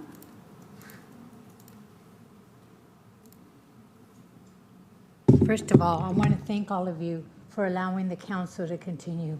Thank you very much. Okay, I'm Marbella Sala, and I'm president of Garlandland Northgate Neighborhood Association. I'm also here representing the Benito Juarez Foundation. And I'm going to read out a letter that I sent to all of you, but I want publicly to read it.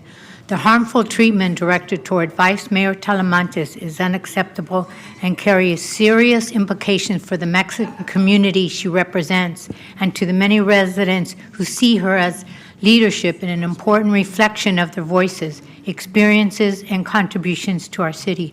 We recognize that public service requires elected officials to navigate disagreement, criticism, and difficult conversations. However, political disagreement must never be allowed to become personal, demeaning, discriminatory, or threatening. When conduct crosses this line, it requires a clear and immediate response from city leadership. Our deepest concern is your inaction as mayor. Silence in the face of harmful behavior does not a sign of neutrality. It allows the conduct to continue, signals that it will be tolerated, and undermines public trust in the council's commitment to dignity, professionalism, and equitable treatment. We urge you and the council to publicly address this behavior, affirm clear standards of conduct, and take meaningful steps to ensure it is not repeated. Every elected official should be able to serve with respect, safety, and civility. This moment calls for leadership, not avoidance. We respectfully request a written response outlining the actions the mayor and the council will take to address these concerns and restore our trust. Signed by myself and Ramona Landeros. Thank you. Next speaker is Evan Peterson. Evan Peterson. Fern Pasquale. Following Fern is Michael Bevins, then Lambert Davis.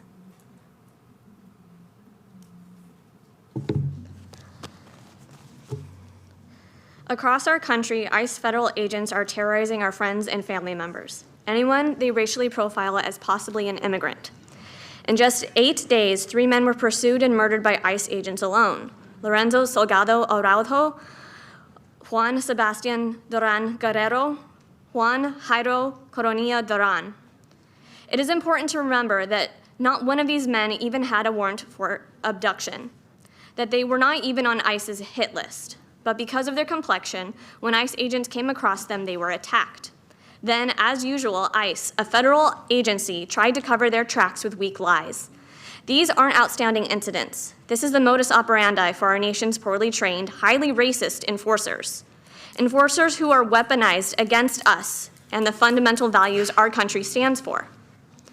And now, this city council, our city council, chose willingly to share data of those who call Sacramento their home with these homeland terrorists for a few extra dollars. These agents in city after city illegally access surveillance data to fuel their witch hunts. Yet you expect us to believe that some milquetoast safeguards you draft up will stop that data from being used against us? I'm sorry, council members, but your constituents are not that gullible. This would not be the first fusion center in California. We know they are not for fighting terror, but rather using an inflated sense of crime and terror as boogeymen to target the people. Private audits and U.S. Senate reports both show that these fusion centers have not identified a single terror plot in the United States. Instead, the information gathered is used to target immigrants, activists, really anyone who doesn't fit the federal government's agenda. This is what you're bringing home. But you can tell from the crowd outside that we will not stand by while you try to make this happen. Next speaker is Michael Bevins. Is Michael Bevins here? I don't see Michael. Lambert Davis, I don't see in the room. There he is. Mr. Davis is next to speak, and then Sebastian Hart. Hello, my name is Fern Pascual. I come here as a concerned Sacramento citizen and an organizer with the PSL. On July 21st, as you know, there was a vote to approve $800,000 in federal funding towards Sacramento PD in participation with Central California Intelligence Center and sharing Sacramento citizens' data with a fusion center that would facilitate federal agencies such as ICE. My issue with this is that there are already ongoing realities of people continuing to be negatively affected by ICE through their misuse of power, inaccurate use of information, and overall lies to cover up their brutalization of citizens. When Councilmember Maple asked Sacramento PD what type of information would be shared, it was stated by Sac PD that the information shared with the CCIC would be violent crimes, gangs, terrorism, critical infrastructure, public threats, and cybersecurity. Indeed, broad categories that would no doubt lead to more so-called mistakes that have already been happening under ICE. There is deep distrust between the people and federal institutions such as you guys and ICE and many others. If you say you represent the people of Sacramento, then listen to what we actually want, which is no more cooperation with police and ICE. We are telling you the solutions to the problem, and instead of doing the first step, which is to listen to us on how to combat these issues, you instead want to fund the fire that continues to harm us by paying for the gas that fuels it. Thank you.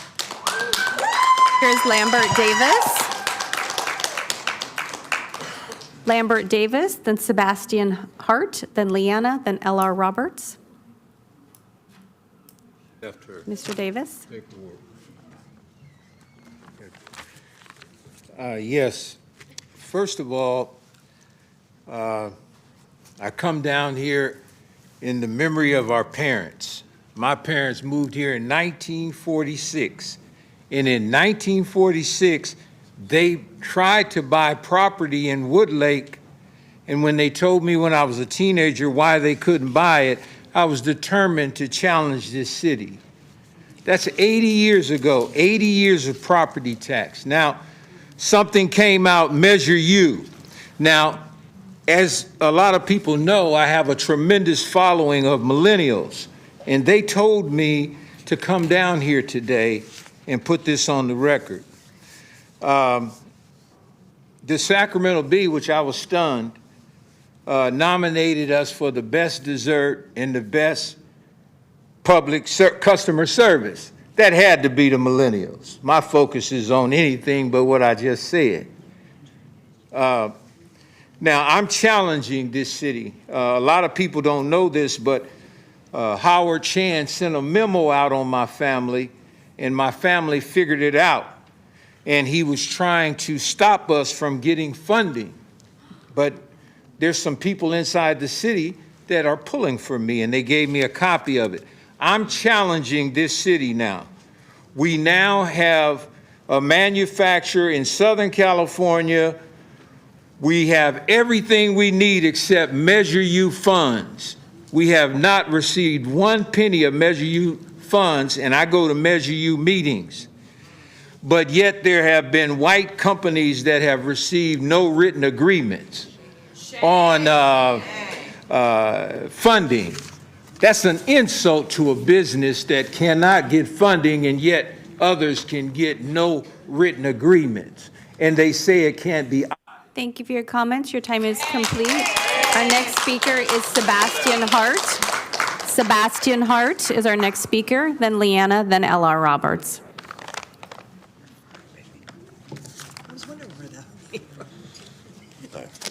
Hello, Mayor, Council. My name is Sebastian Hart. I'm with Local 46. I just wanted to come and share some of our core values and what they've done for me. Apprenticeship pretty much allowed me to be able to be flexible in the trades, learn several different trades. So when one aspect of the trades was short in my area, I could go do another. Healthcare, I have great healthcare for me and my children. A livable wage. You know, I'm able to have my own house. My kids all have their own bedroom.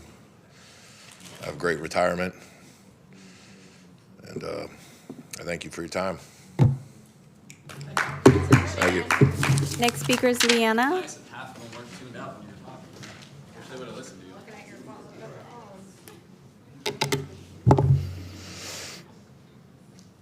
Wow. I don't think I've ever had all of your attention. That's actually a first. And that's a shame because I have been coming here for months. I have been exercising decorum. I have asked you over and over to please step in because you do have that power. You are choosing not to. You are choosing not to listen to us. You are choosing to play on your phone.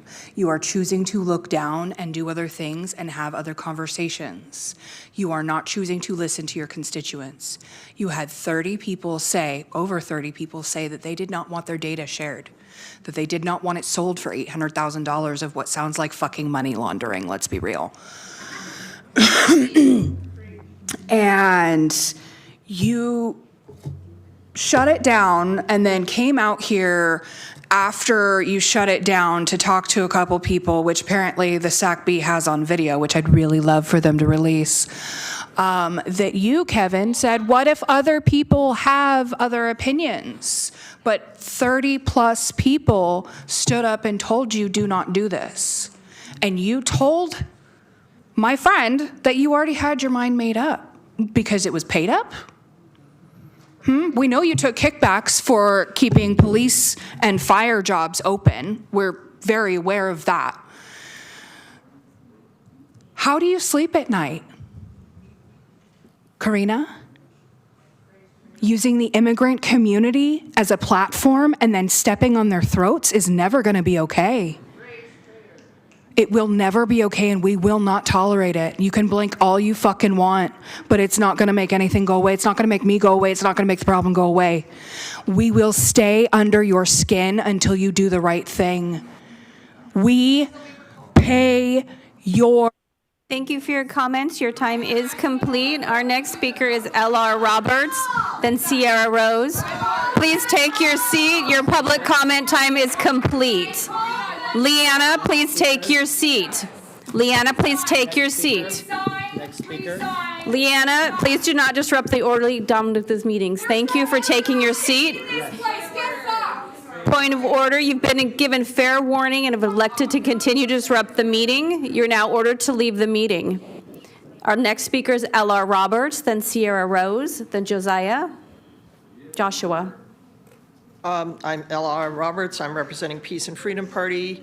I do think that politeness should go in both directions. So this thing that I've seen since the 70s where people talk to each other or talk to the city manager instead of paying attention is rude. People have lived here for thousands of years. Then the Spanish imperialism, and then Mexico, and then the Republic, and then a state. And when they build, I used to go to meetings when you were over in the old building. When they built the new building, they found items that belonged to the people who originally lived here. And they built the building anyway, which always has bothered me. I am from the southern border of New Mexico. People just went back and forth all day across the border. But then Border Patrol was formed about 100 years ago, and they were notorious for rape and murder, so we protested them all the time. And we also then tried to have them not start DHS and ICE. We are a sanctuary city. I'm proud of that. But our cops are cooperating with ICE. They escort them off the ICE building. I've mentioned this several times. There was that time where 8 cops showed up in 8 different cars in one day. How much did that cost? We're not supposed to be spending anything on this. And then we had a supervisor show up 3 times, and that's the day they arrested 3 people, and 1 person ended up in the hospital. So ICE are fascists. We should not be sharing data with them. My father killed fascists. My father-in-law killed fascists. We should not be giving money to fascists. People had to make decisions in Nazi Germany, like just as Hitler was taking over. We're at that point, guys. Wake up. Next speaker is Sierra Rose. I have 6 more speakers. Sierra Rose. I don't see Sierra. Joshua Macias. Marcelina. Sierra's walking up right now. Perfect. Sierra, please proceed. Joshua Macias, then Marcelina, then Kevin Bolts.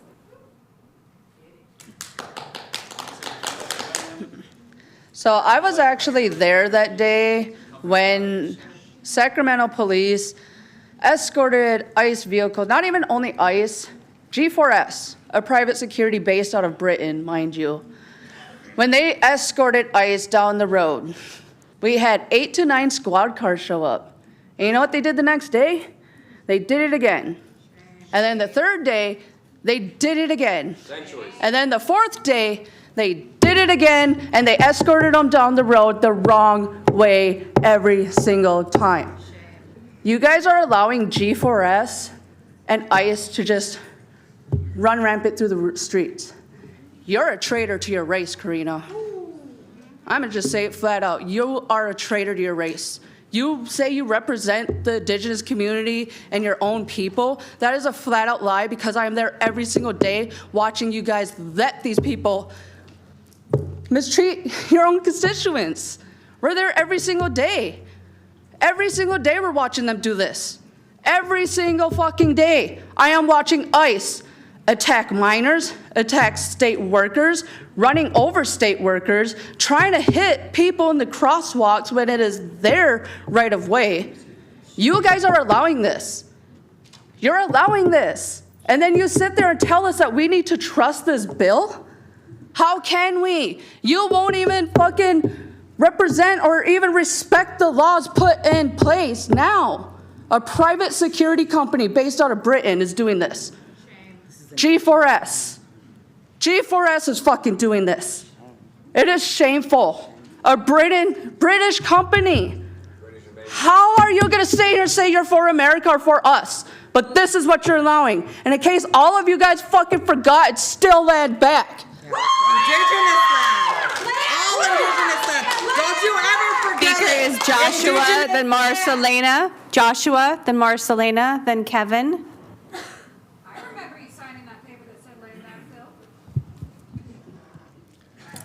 So the first time I was up here, what really stood out to me was the land acknowledgement right into the Pledge of Allegiance. Completely disrespectful, totally shameful. And what did I tell you guys when I was first up here? You're all a bunch of hypocrites. Now, some of you actually do your job. A lot of you like to just stare, and some of you think we're an audience, that you guys are the kings here, that we're here to make audience with you. It's the other way around. You were the captive audience for the people. The fact that you get paid from us, our taxes, the money that we make, that we put into the community, the work that we do, pays for you to sit up here. So Natomas promised 13 years of nothing? How many mayors have gone through not doing their jobs? I'm glad you guys are able to get something going now. That's cool, but that seems like the running theme of this city and this council. Day late, dollar short, nothing done. And then what, McCarty, you just gonna go open up another business after this? I mean, that's what you guys love to do, right? Be here for your term, collect all that money, and then fuck right off. So if you wanna prove us wrong, if you wanna prove to the community that voted you in, the people that elected you to represent them, maybe you should do that. Listen to the people, represent the people. McCarty, you came out here when the cameras were still closed and wanted to tell me, do you ever think people disagree with you? Well, instead of making up straw man arguments and imaginary people that might disagree, why don't you listen to the people that line up and spend their entire day here and their free time, we're not here getting paid, to tell you how we feel. But instead, you guys want to look at your phone, you want to get caught up on a hot mic moment. Karina, you said you wish you can go up on the dais and say fuck ICE. You can come up here and say fuck ICE.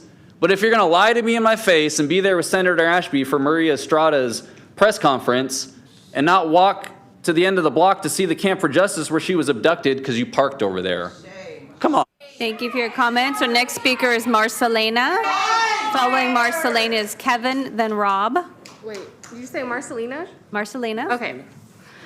Hi, my name is Marcelina, and I'm a volunteer organizer with the Sacramento Immigration Committee. We are a mass immigrants' rights organization that door knocks in South Sac, where Myvang and Katy Maples districts are. We pass around Know Your Rights info and are building community defense in response to ICE, because we know this council will not do anything to keep us safe.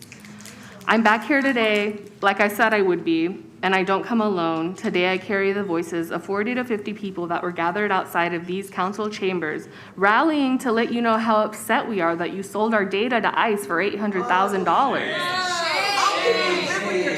We're also outraged at how you handled dissent here in these chambers. And Karina Talamantes, not only do you try to ban us, but you also make up lies that we threatened you. You really are a Karen. Another claim for your own safety of a danger that you cannot prove.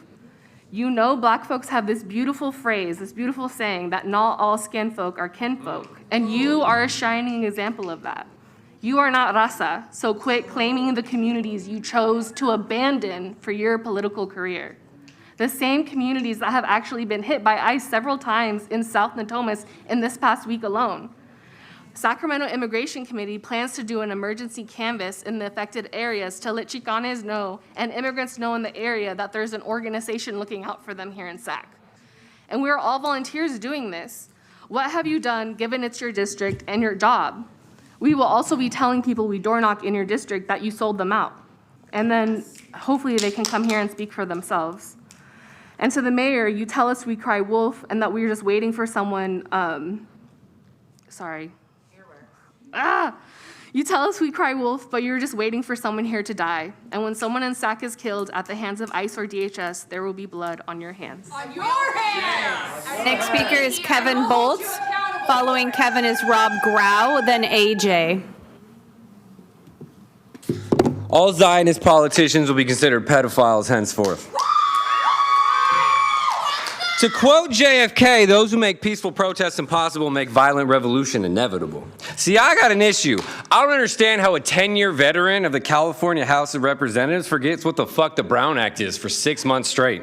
Continuing a legacy of this council that involves violating the Brown Act under Darrell Stanberg, lying about where Sean Loley lived, and continuing to defend pedophile Kevin Johnson. I also failed to see how Vice Mayor Hot Mike Mama thought it was pertinent to act like Donald Trump minutes after voting to hand him all of our fucking information. Those police campaigns donations seem to be paying off. So I ask you, wise counsel, what should we as a community do? Because you know what I think we should do? What you wanted to do to us. The exact same thing. Oh, no, not throw you out. Track, surveil, Observe, follow. Who do you meet? What do you do? Where do you go? When do you go? And since you wanted to sell our info to a hostile entity, maybe we should do the same fucking thing with your information and see how you like it. Because following people around, documenting what they do, and then selling it certainly isn't a problem. You pearl clutch over disruption while ignoring police violence. You demonize dissent while refusing to listen, and you flat out do not care. I stood here 7 years ago and said you're all terrible officials and worse people. Nothing's changed. I also used to tell Daryl, if you don't listen here, we can go somewhere you do listen, which is where you live. I said that, and some of you had a face. That was telling. So what's wrong? You don't like that idea? It's not fun? None of you are the kind of rich you think you are. When the shoe drops, you will be stuck here with us. Thank you for your comments. Our next speaker is Rob Grau. Rob Grau. Is Rob here? Rob Grau, last call. And I have one caller on the line. AJ A. Please make your comments.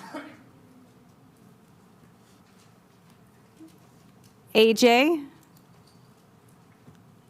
A, please make your comments.